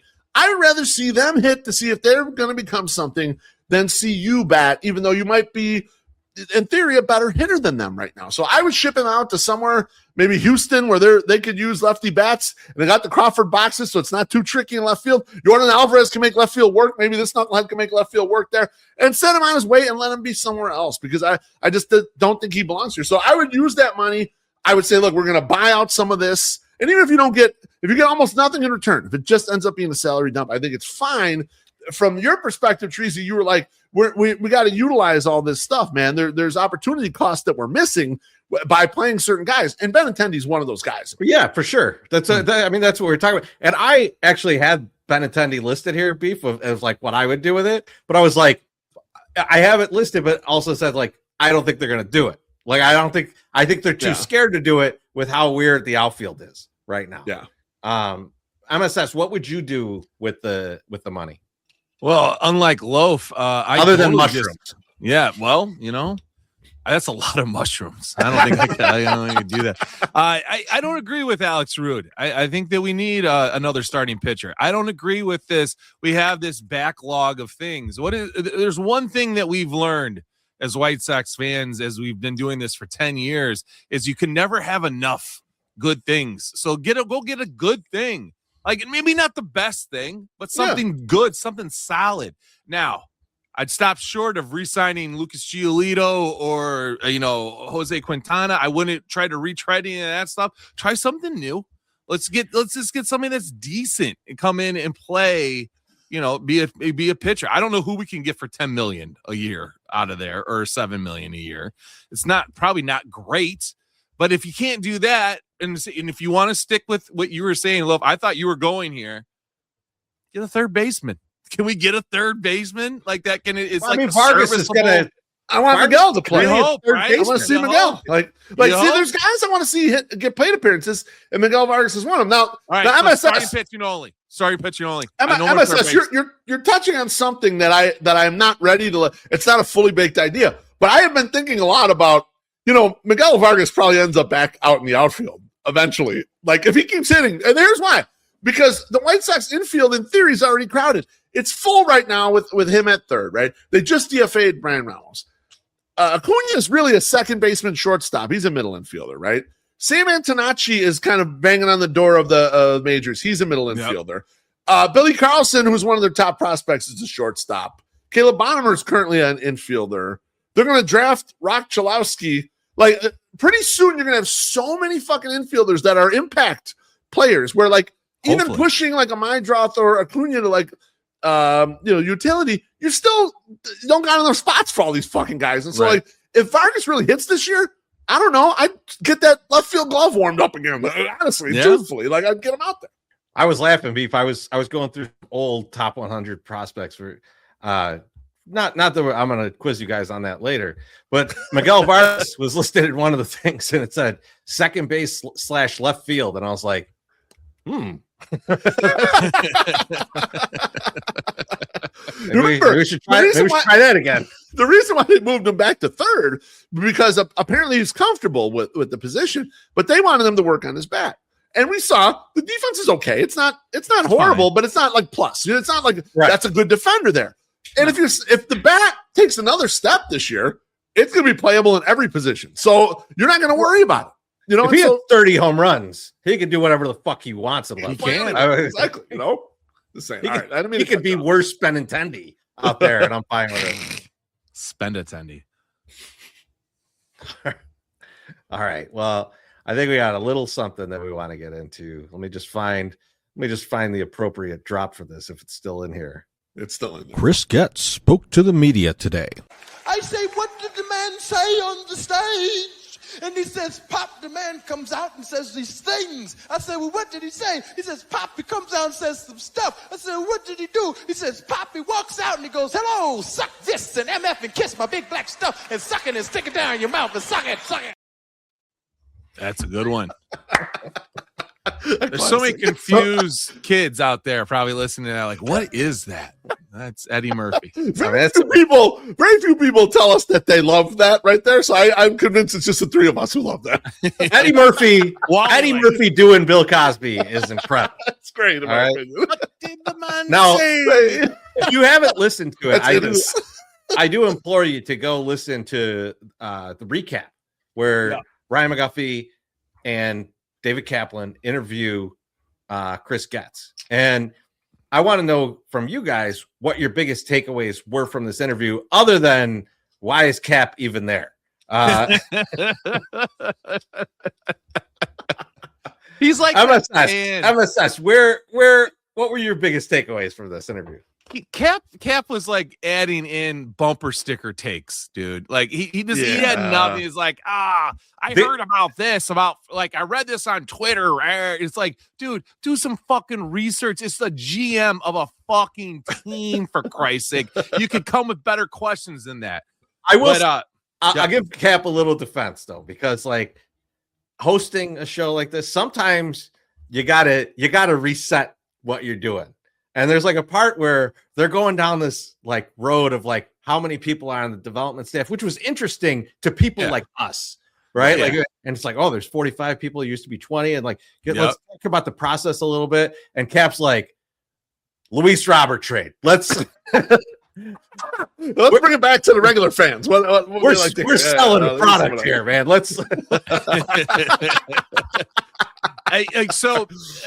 What I liked about the whole interview was that Chris Getz did not retread any of the shit that we'd heard from the previous administration. He did not come out and say, we really owe it to the fans to bring out some good players. We really do this. We need to do that. We need to get out there and prove that we belong to be here. He didn't say any of that shit. He focused on everything that was positive that happened last year. Positive growth. He didn't say in any word that we're great and we're good where we're at and we're just going to ride it out. He said, no, we're getting better and we're finding out what works and we're moving in that direction. He said, we're looking at other teams. He's like, Jerry told me to go out and look at these teams and find out what they're doing. Why are they having success? And we're not having success and we're spending the same amount of money. And he's like, okay, let me go find out. So he went and found out. And he has it was refreshing. He's still, he's being somewhat honest, right? Like he's saying what he thinks. I loved all of the stuff about Colson and like what he talked about. He's just like, well, we sent him to Arizona and everyone was like this, like, oh God, oh, that's not good. And then it worked, that was great. It was a smart move. And Chris Getz responds, it was smart because it worked. Because if it didn't work, it was a dumb move. It was a bad move. And I liked the humility that comes along with that, understanding that there is a little bit of luck associated with that too, because it could have went horribly wrong like it did with Andrew Vaughn. He got sent to Arizona too. He did not get fixed. He did not come back. He was gone. Correct. Right? Yep.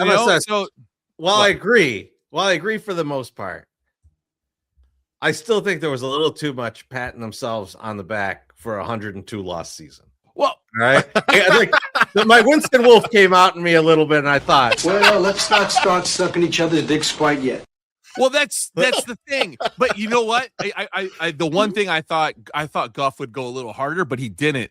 And then realizing the one thing that Guffey really did not like was Luis Robert Jr. getting $20 million, and they fixed that problem before he went on that show, or else I think he would have went in on it because that's what he did in Festivus. Yep. Him and BA were just like so disgusted that Luis Robert Jr. was getting $20 million. And so that problem was gone. So Guff was happy. He was probably high. It's all good. But I thought I laughed at that though, MSS, because Guff says this isn't anything personal against Luis, and then just goes in on great detail of why it was important to get rid of Luis. It was like Ricky Bobby going, with all due respect. Yes.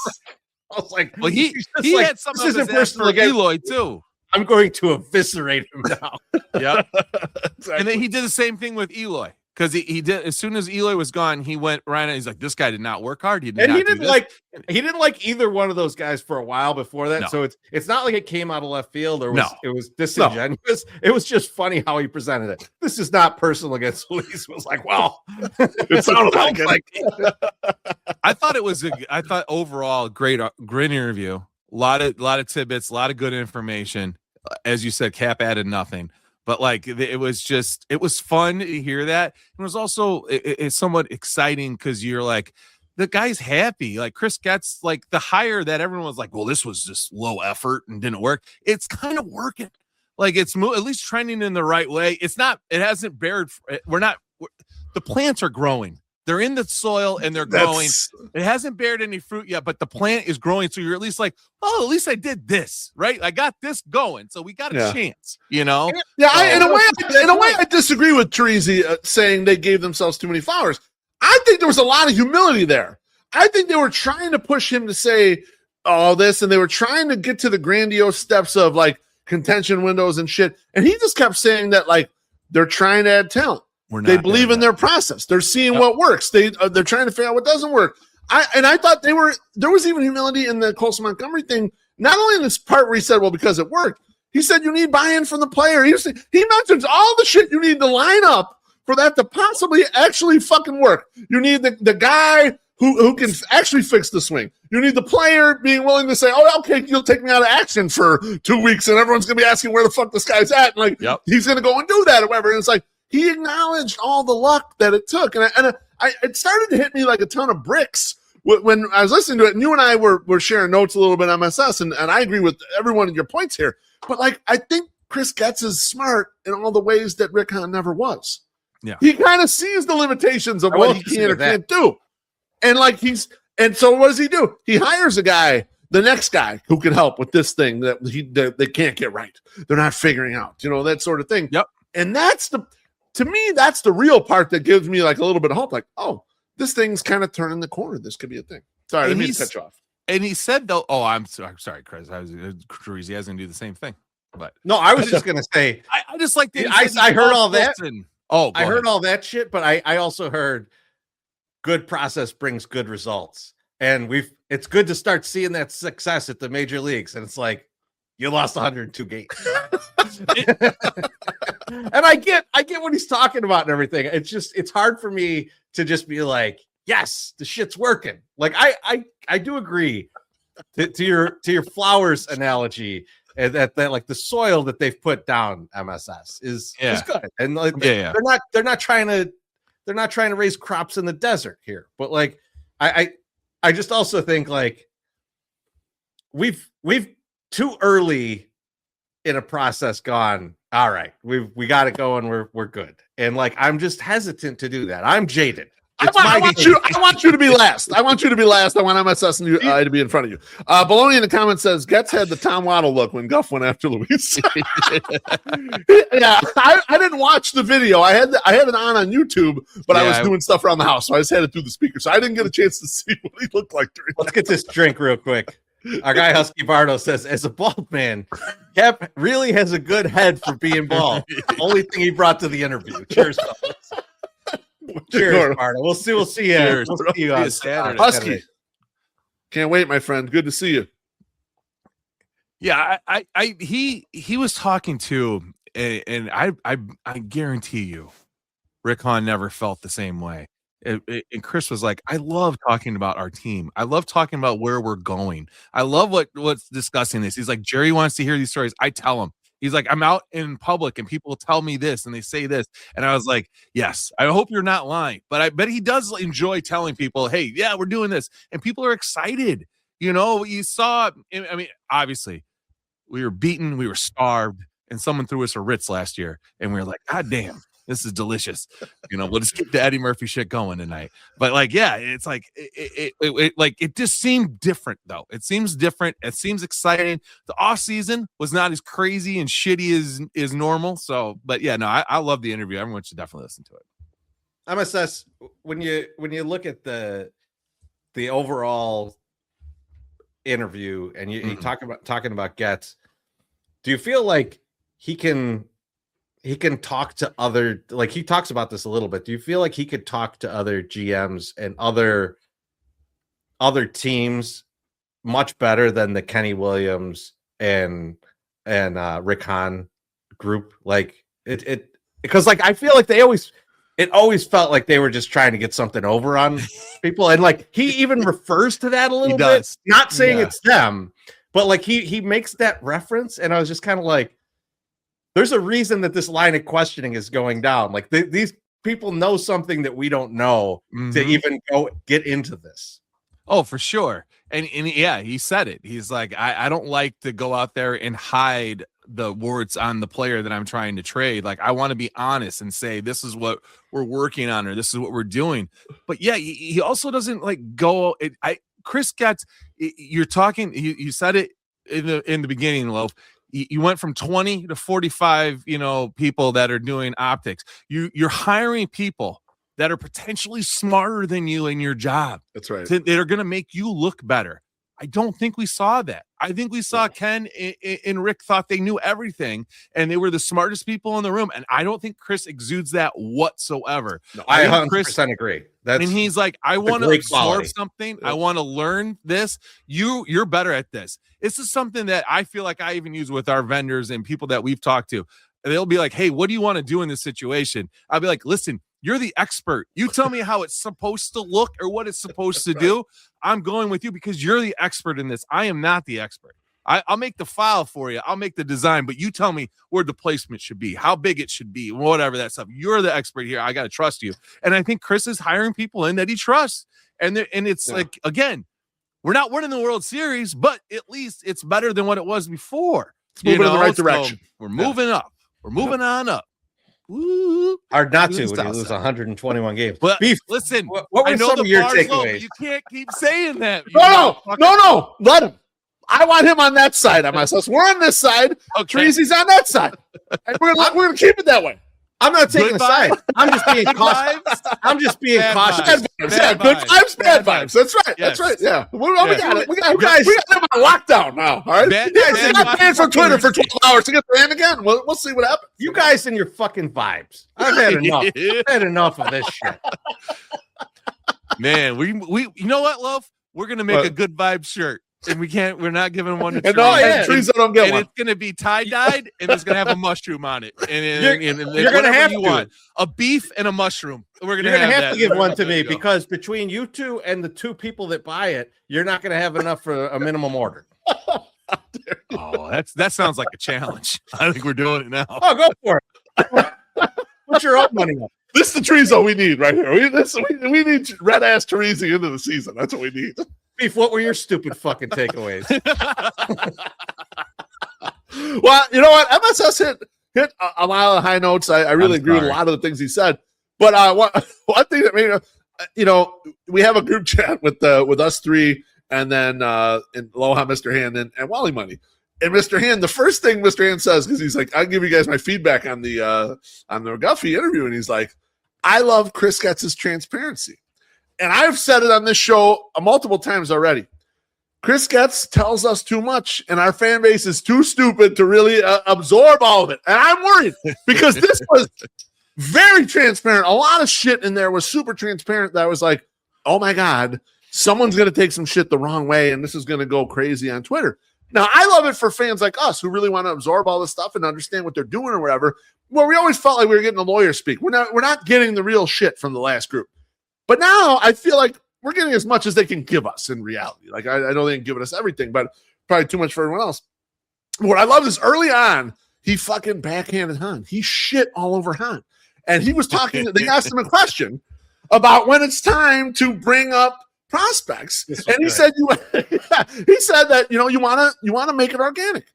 You want to make it on their own timeline. You don't want to make it that they've checked certain boxes, and so that's the time. And I was like, that is a backhanded slap at the last group when they promoted people and how they did things. And he thinks that their methodology is better. Now, so far it has been. Like the people they've graduated, these guys have looked ready to play baseball. I'm be honest with you. When Oscar Colas showed up in right field in front of us, he looked like he had never seen a baseball before. But when I saw Mydroth and Colson Montgomery and the catchers, and when they showed up, they looked like they knew how to play. Yeah, they went through slumps and shit, but they looked like they were ready to absolutely fucking go.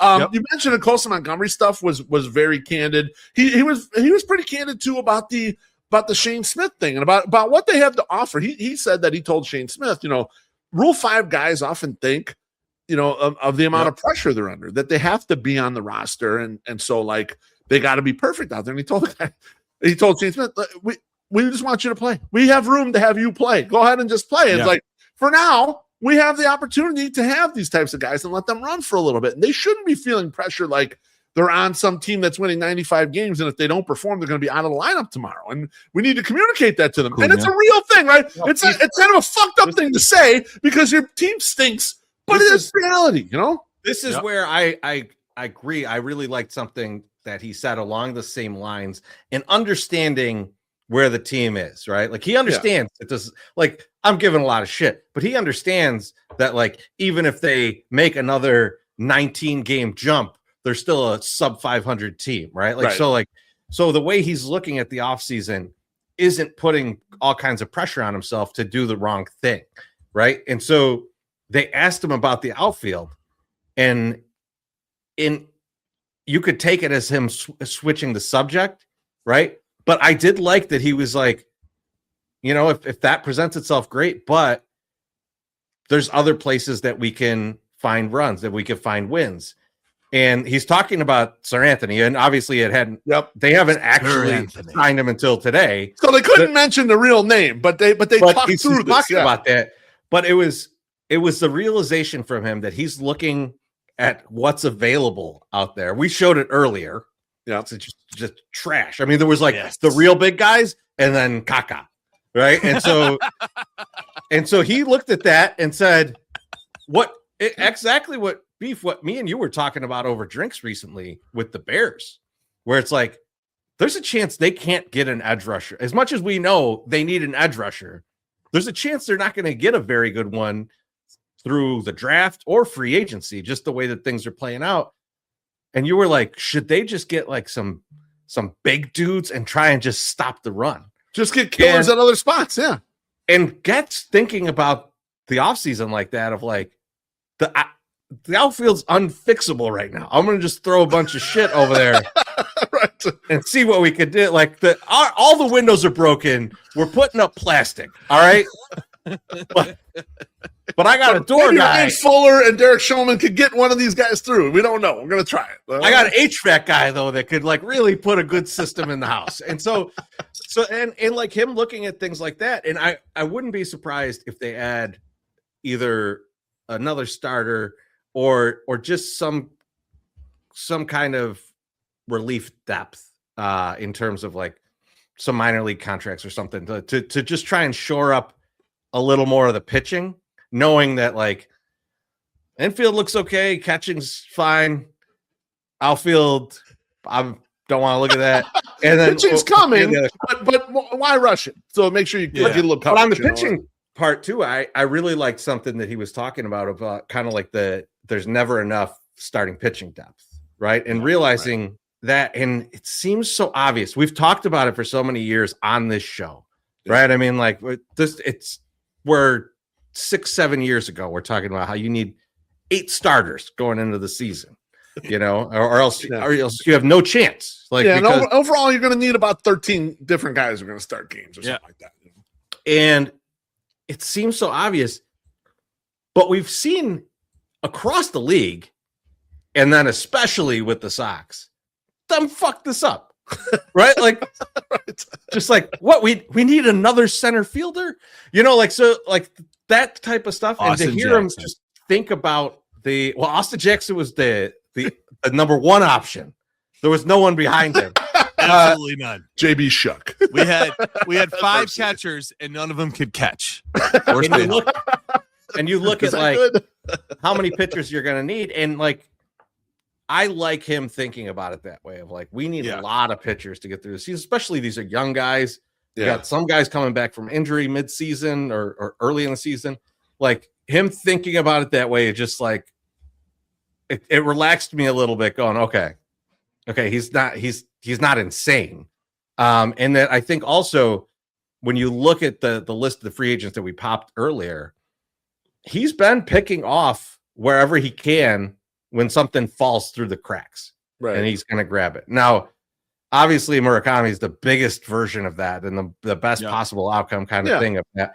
But like, I don't think that's going to stop him from finding maybe a couple starters that are like become $4 million guys that should have been $10 million guys, or guys that like are way at the kind of end of that, and we could get on a minor league deal. So I'm interested to see what he does, because it definitely, that was something that I took away from it. And I got one out of the box idea for you. I was gonna say, before you get to that though, you bring up a great point there, and it's something that Alex and I talked about on Monday. Is like there's also a lot of guys who are in the 40-man that are out of options right now. So when they make their final decisions, some guys are going to come loose from other teams that they'll be in position to pick up too. So like watch the entire spring training, because they're going to still be making acquisitions because of the way the roster is set up here. So it's very interesting. Yeah, I'd love to hear this out of the box idea. Let's go. Out of box. Let's hear it. So me and you both want to trade Corey Lee. We think there's value in trading Corey Lee. And I don't think you're going to build a roster where you have three catchers. Don't want three catchers. But Will Venable has seemed to be a little bit of a scared pussy when it comes to putting both catchers in the lineup. If we were interviewing him on Saturday, this would have been the first question. Why are you such a scared pussy? Herman Marquez about this. He's not that great of a pitcher anymore, Beef. The pitching is, he's got to, maybe it's time for him to move to the bullpen, be a swingman. Yep. He can hit though. He can. I remember Micah Owings. I do. Yeah. He's not quite that type of hitter. Okay. But he's a good enough hitter that like he's a reasonable at bat. I want him in the bullpen.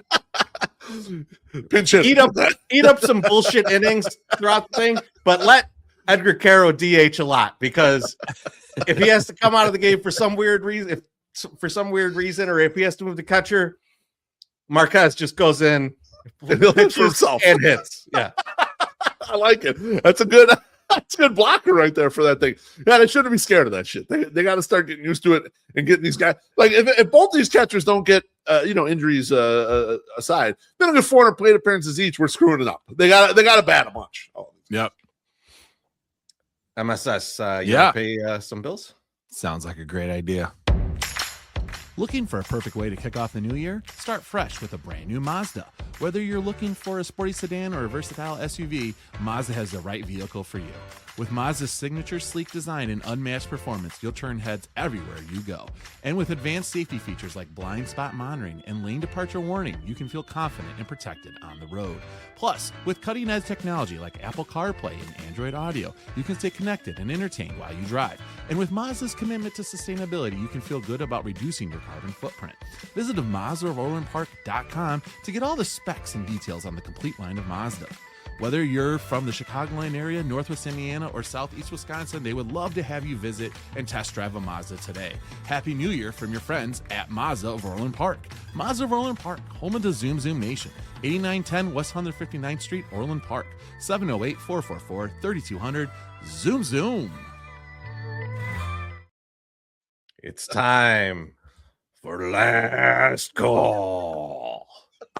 Yes, a fan favorite, last call, if you will. Beef, since MSS is not here right now, this is one that I think only you will have answers to anyway. So I'm gonna go. I'm back. I like you going first. Just hydrated. There was the top 100 prospect list start to come out, and everybody, they realize how important these are, how accurate they are. And they get all up in a lather about who missed or who made it. Oh, this guy made it. Put him in the majors right now. All this stuff. So I want to take you on a trip back to 2023. Oh, and you touched on this earlier, so I think you're going to nail these. But like the first question, I think is very easy. The first question is: the White Sox had 2 guys on MLB.com's top 100 list in 2023. Who were those 2 guys? I would say it's Colson Montgomery and Oscar Colas. Yes, number 38 and number 85. Yep. Now, there's 5 guys from that list, other than Colson, that are currently in the Sox org. Oh my God. Who are those 5 guys? Holy shit. I'll say Everson Pereira is one of them. No. Okay. I mean, there's a very obvious one. Oh, Edgar Caro is one of them. No. Really? You're a year early on that. Yeah, he's a 2024. It's 2024. It's gonna be let's see. Kyle Teal. We've talked about a few of these guys today. Well, Teal's one of them for sure. No, Teal's not one of them. No, He's I think not he was drafted sooner than that, I think. Damn. Is what it was. Oh, Jesus. Brooks Baldwin. It's not Brooks. Oh, Jared Kelenic, obviously. Well, very obvious one. No, he's not. He's not either. He's not. I give up. I have no idea. Because I've guessed all the ones who are actual prospects here. Well, what I'm gonna say one of them, and I think it might break things open for you. Yeah. Miguel Vargas. Acuña is one of them. Miguel Vargas makes 71. sense, Miguel Vargas is 37. Stay at third base. Oh, Curtis Mead is another one. Oh, son of a bitch. You've got a pitcher and a catcher left. Corey Lee? No. This guy was just mentioned in the comments. Oh, Drew Romo. 84. What? I can't believe he's overranked that high. My God. And then you have a pitcher left, is what you're saying. Yes. One pitcher left. Drew Thorpe. No. Okay.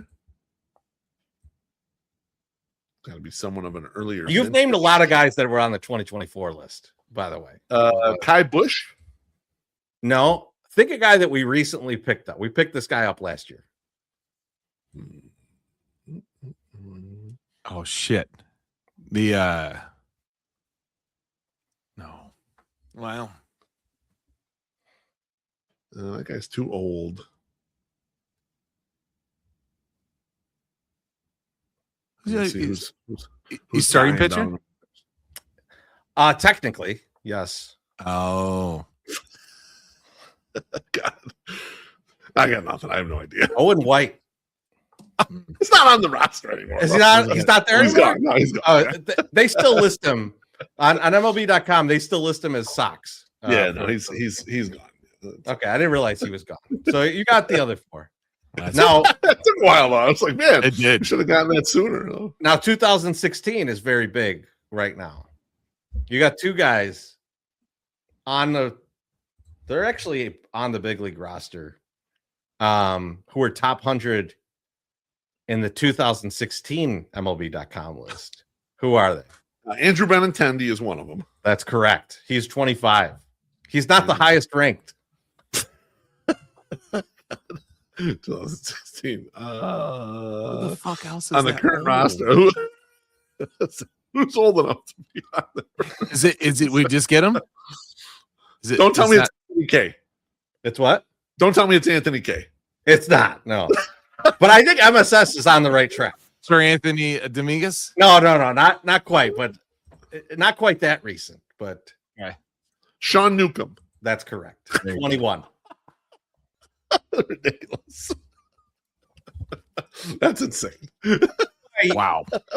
Emotional about what happens in these top 100 ones because definitely Curtis Mead is probably the most important guy on the team. I got into it a little bit today. So I was making fun of the fact that Braden Montgomery was rated lower for ESPN. Kylie McDaniel, whatever. He doesn't think that there's enough contact in the profile. He's going to get to enough of the power that'll be that good, And now, mind you, he's still rating him in the top 200 prospects. So I mean, that's like the top, whatever. 6 or 7 guys each team has, so it's not terrible, but because everyone else is ranking them higher. And so I was making a joke, like, I'm not worried about this, whatever. And people were coming at me a little bit, and I was kind of thinking, like, what you should do is learn from this. When there's an outlier projection, why does that guy think that way? And then add it to your own mental model as to how you think about the player, not just disregard it and say, oh, okay, well, that guy's an idiot. He obviously doesn't believe the hype for this guy. Conversely, if there's one person that has a guy way out ahead of the rest of the group, why does he like that guy so much? Learn about that. Figure that shit out. It's like all this stuff is very speculative. Like, it's funny. I have Ian Eskridge on here, once or twice a year to talk about the future Sox ratings.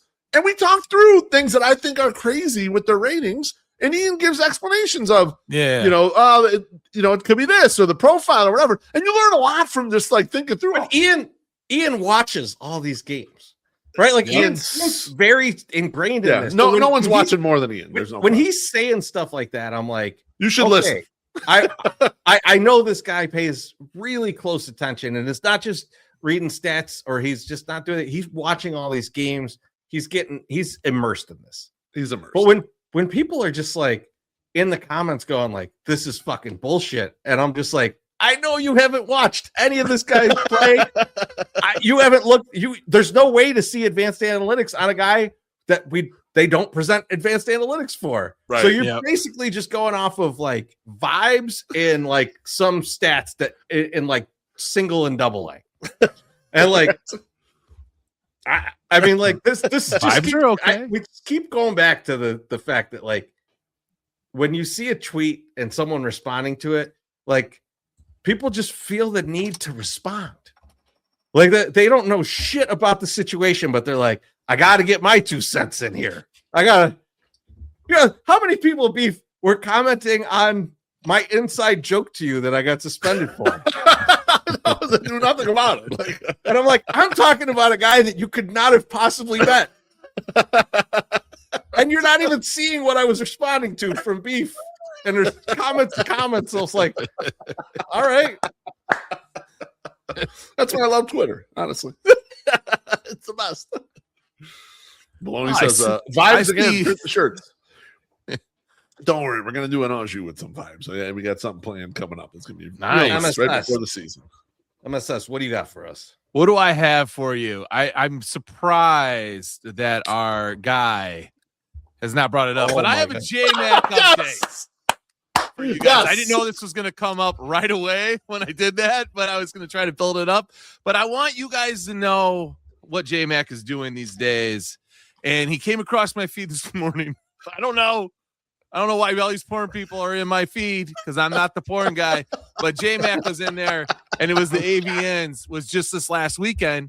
And so I thought it would be a perfect time to come in and talk about J-Mac. Now, if you don't know what the AVNs are, it is the Adult Video News Awards. It is the biggest award show for adults entertainers in the great state of Nevada in Las Vegas. J-Mac was out there with Brazzers. And I was like, let's go see how this guy is doing. So I went and checked out his Instagram first off, just to see what was popping, what was going on. And I see these 2 pictures. Woman on the left, okay. And if you're at home, I'm sorry, but this is you got to come on. It's a visual aid. You have to, you got to watch it on YouTube. I'm sorry. The woman on the left has got some curves, and she is just. I can't imagine standing next to this woman and looking like J-Mac does in that picture. He looks like he's like waiting in line to get a mochaccino. He's waiting in line for something. I know that. Or go get his oil change. Like, could you imagine anyone from White Sox Twitter standing behind this woman and not smiling? Like J-Mac's not even smiling. He's got a smirk. There is a little smirk there, yeah. But he's also like, yeah. And then on the right. And then on the right, he's at the AVNs, and he's posing with a small Asian woman, and he's not even smiling at all. You know, and I'm just like, looks like he's got a coffee, Yeah. It's like, or a dip. He might have a dip in. He could have a dip. He could have a dip. You're right. Is my man J-Mac depressed? And then I had to find out. So I kept going through his Instagram just to see. And I looked here. Oh, here's J-Mac. He's happy. He's at the AVNs. This is an actress. I don't quite know who she is, but she had said, I can't wait to work with this guy and get a full Nelson, which apparently is the thing. I didn't know there's a sex move called the Phil Nelson, but all the girls were talking about. Well, he like picks the girls up, right? Yes, the small like, girls, he picks them completely yes. up. Yeah. So they call it a full Nelson, apparently. So that's what it is. I'm glad that you're up with that hip lingo too. Well, if you can help us out. I'm the porn guy. Yeah. So we got this one where he's happy. Oh, here he is with other male talent. The fellas. Kieran Lee's in there, and then the guy in the front is I think his name is Girthmaster. or like he's the guy that has the just gigantic dick. Which I mean, all these guys in this picture have gigantic dicks, but they won an award. They're all excited. He's sort of smiling, but he's with the fellas. He can't. He looks like he's pretty. You gotta happy. chill when you're with the boys. Yeah, you don't want to get too excited. He's probably has like 87 of these things. So he's like, whatever. What do I need one more for? And here he is with two. Can we go back for a second. Go back for a second because I feel like everybody in this is wearing like the normal black tux. I feel like our guy J-Mac, he looks like he shops with Vincent Antonelli. He's got a nice he does, yeah. He's standing out. Yeah, he's standing out a little bit. I like that. I with the t-shirt. I like that. You know what? Here's what I'm gonna say. I'm gonna say this. J-Mac is like fucking Michael Jordan when it comes to these awards in the porn. Okay. He can do whatever he wants. He sets the trend. Like he doesn't need to fall in line with these other, guys. He can go do what he wants to do, and he needs to stand apart because he's earned it. He has definitely earned it. So I like that he's not dressed the same as everybody else. He is like, I am J-Mac. I stand alone. Everyone knows who the fuck I am. He's like, I'm 23. The guy in the middle looked kind of like Mr. Beast, by the way. It's this guy, Kieran Lee. No, the guy in the front. Sitting. Oh, the guy sitting. Okay, I'm sitting. I don't care you. Kieran Lee congratulated us on our 5 years of podcast. That's true. I'm pretty sure that's Girthmaster, that guy. Oof. Yeah, he's a destroyer. Now here is J-Mac. He's in his white outfit. This is a Brazzers night. They had all wore white outfits. And he's with some other talent. I can't remember her name right now. But I don't know who the older woman is. Definitely not craft porn, is what you're saying. Yeah, no, these are very major stars. She looks a lot different now than she used to when she first came into the scene, which is it's typical. But yeah, no, he's happy. He's wearing like a nice white outfit with his jacket, and he had some joggers on, I think. But that's where he's in there at the AAV ends. He's very happy. Now, as I'm going through his Instagram, I'm like, I'm not seeing the pictures of J-Mac fishing. This is what he used to do. He was a fishing fucking insane lunatic. He would post pictures of him fishing constantly. The man lives in Florida. I mean, he can go fishing. No, J-Mac is a MILF and a duck hunter now. He is a duck hunter out there with the boys. They're shooting ducks. He looked really good in the camouflage too. But as you can see, Treasy, he's not wearing the muck boots like everybody else. He's still got his Yeezys on. He don't give a fuck. He's out there to kill ducks, not look like a hillbilly. So he understands style. Now I did notice something. J-Mac had a baby. He had a baby a while ago. He had a girl. He just had a boy. I think the boy is probably 2 years old now, but this was the last photo that they had posted. The J-Mac legacy is confirmed, folks. J-Mac will live on forever through his son, more than likely. Like, I don't even think that's his leg there, the boy. I think that's his penis. He just has a huge penis already. He came out the womb with the huge schwants. So, J-Mac is going to continue in the porn industry. His son is there to take it. So, my verdict for you, Beef Loaf, J-Mac is still doing pretty well. He's doing all right out there. He's not, he's doing good. We shouldn't be too worried about him. He seems sort of bored about some stuff, but I see him doing a lot of TikToks with new talent. The man is running through women at a phenomenal rate. This guy, he is just amazing. He never ceases to amaze me. So J-Mac, keep up the good work. And maybe someday we'll have you on the podcast and give you your flowers, Incredible. Thank you, MSS. I've been waiting for that. That's been long awaited right there. Beautiful. Beautiful stuff. I love sure that. You knew. It was so long since you've done that. I almost forgot about it. So it was a great surprise. It's back into the 108 universe. I appreciate that because in the old days, it was every other week. There was some J-Mac stuff that was going on. And, I like that MSS let J-Mac do his thing and then he's doing his thing. And then they got back together a little bit. Yeah. I mean, he's, you got the kids. You slow down. Your lifestyle slows down a little bit. That's right. As far as extracurriculars, like, I mean, listen, business-wise, that man is still pounding gash. Don't worry about him. He's doing good. Shit. Beef, what do you got for us? Boys, there was some news this week. We definitely got to get to the bottom of this. Bill Polian, he is like 50 Cent levels of petty. I don't know if you guys have heard, Bill Belichick is not getting in on his first ballot for the NFL the Pro Football Hall of Fame, mind you. It's allegedly because Bill Polian nudged some of the 50 voters that Belichick should have to wait a year because of the Spygate and Deflategate. Man. And he got enough people on his side so that not even 40 people would vote Bill in on the very first ballot. Now, I remember on this very show about 3 months ago, Dreezy said that Bill Belichick's recent choices would have nothing to do with his legacy. And in fact, I'm here to tell him in Charlie Murphy's voice, wrong. This is totally about Spygate. This is totally about Spygate. Oh, Spygate. My question for you guys, though, is should we really give a fuck that Bill Belichick's not getting in on the first ballot? Should football fans at large really care? Do you care at all? Like, because he's eventually going to get in. This is just like a short-term penalty. Treasy, do you give a fuck that he's not getting in right now? I don't, and I didn't even realize that the voting was happening right now for the football Hall of Fame. But I did.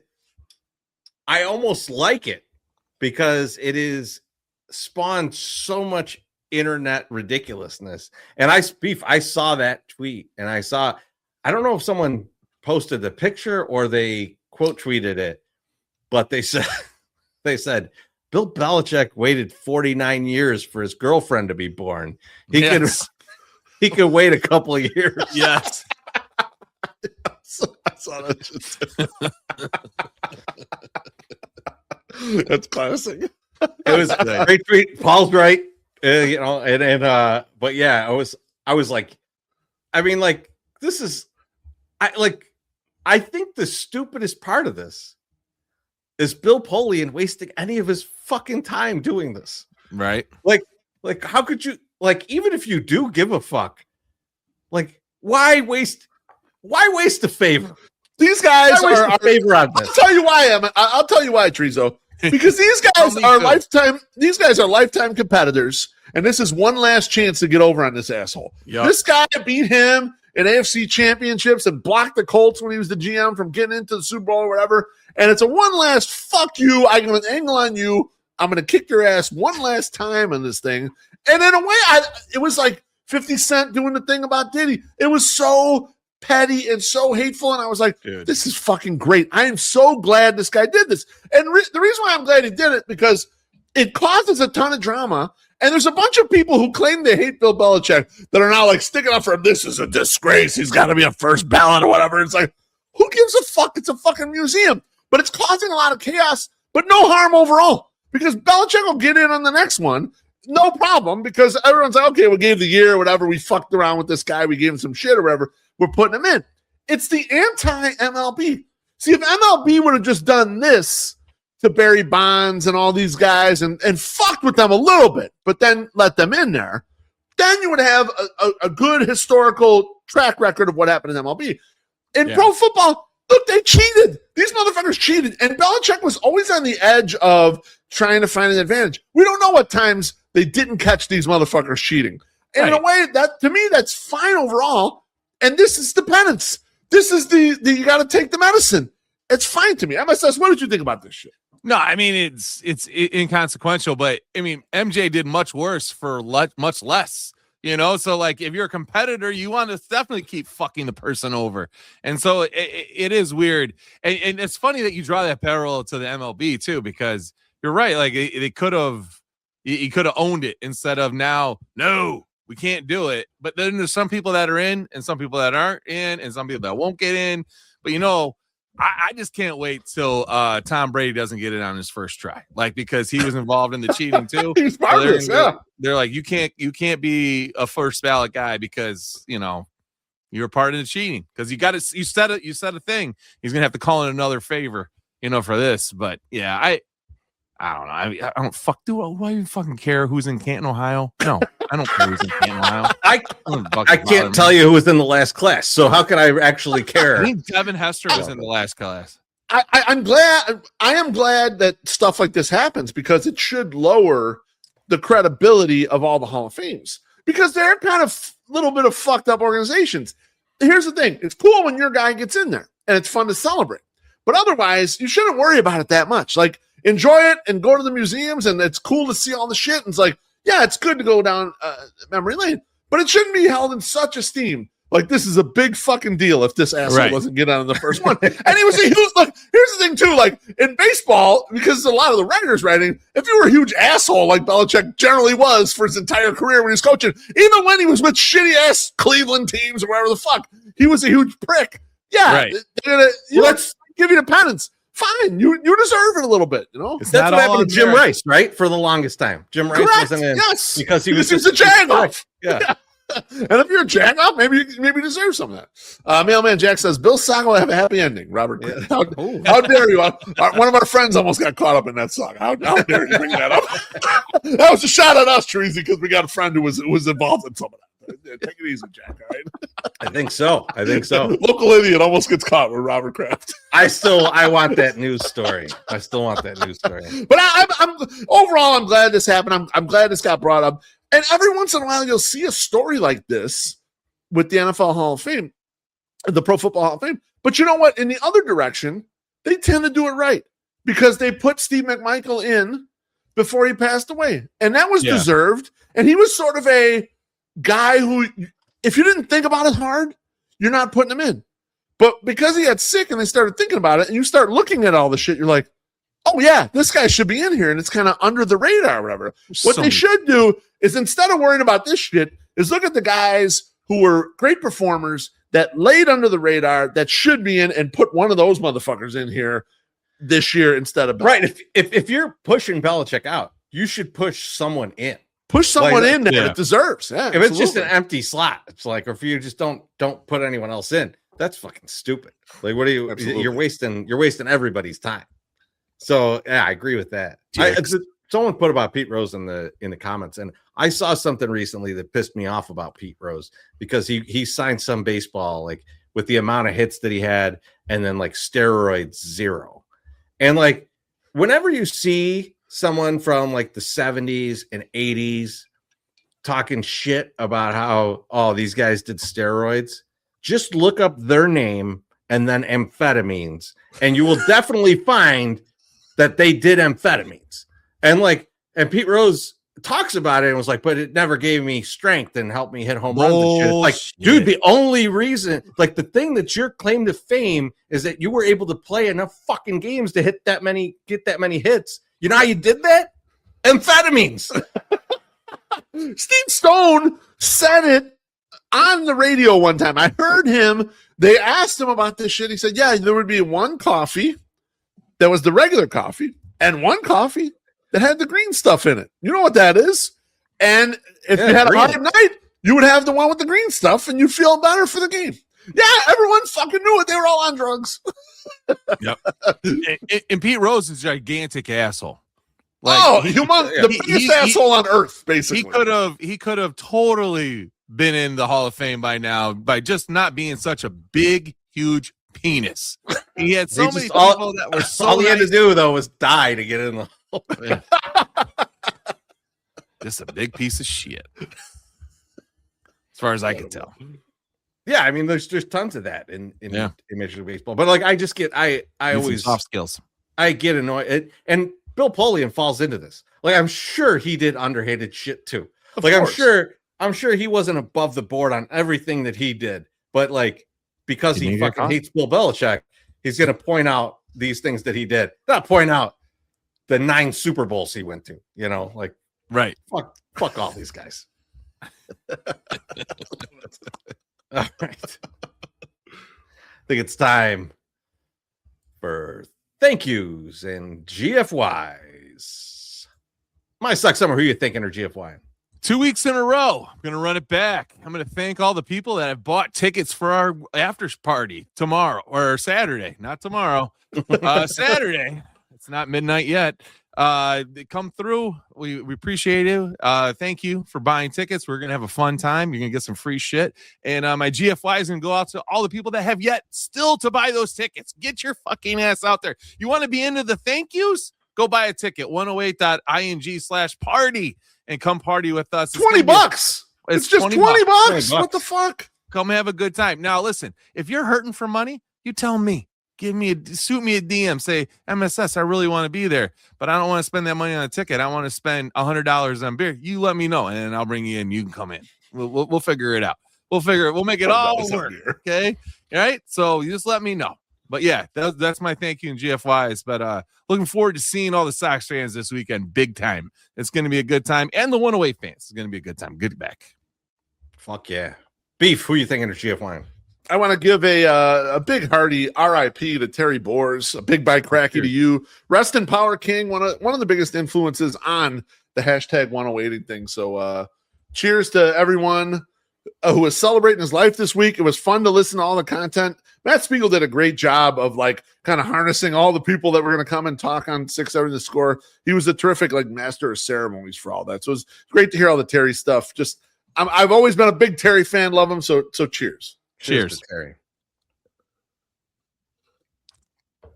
Beef, unsurprisingly, that's also mine. A big thank you to Terry Boers for many, many years of bringing great joy to Chicago sports media. Joy. Absolutely. Some shit we need, man. Like that's right. Let's have some fun, man. We could talk sports and we could still have a shitload of fun. And he embodied that. And yeah, I just thank him for that because that's what we came up with, man. We grew up with that. And that's what we try to do here. It's very cool. And man, it's super sad that he's gone, but it's beautiful how many people have come out and talked about how great he was, how he impacted them. I love all the people that were calling into The Score and all had weird Terry stories or Larry Horse stories that they were able to tell. We had one actually. And we do have one. So we went to the Wings and Rings Who Needs To Tavern tour. Boers and Bernstein were going to be there, and we park, we roll up, and we get out of my car, me, you, and Slim Mick.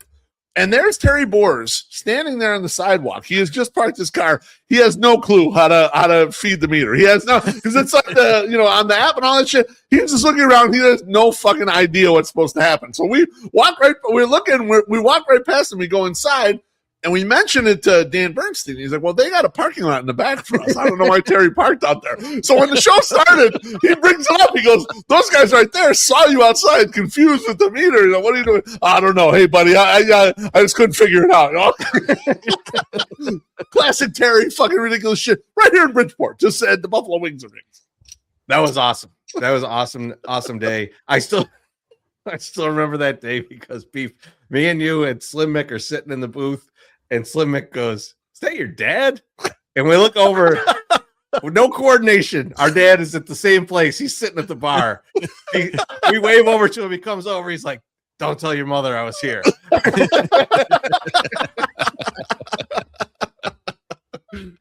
That's it for tonight. Thank you all so much for tuning in. And thank you to everybody who bought tickets and will be there on Saturday. This weekend. It is going to be a tremendous show. I'm so excited. We're probably going to announce some stuff there too. So be there because if you don't get in on the announcement, maybe you don't get on the shit anyway. So that's true. Be there, hang out. We're going to have a great time. Talk to everybody soon. In the city of Chicago, back in the day, there was a ball player. They called him Getz. They said playing for the White Sox, he had a certain flair. He hit 69 home runs, man, that ain't fair. He swung that bat like a wild tornado storm. Every time he stepped up, he smashed it. It was the norm. The ladies in the stands, they couldn't help but stare. the legend of Alejandro jizz spreading everywhere.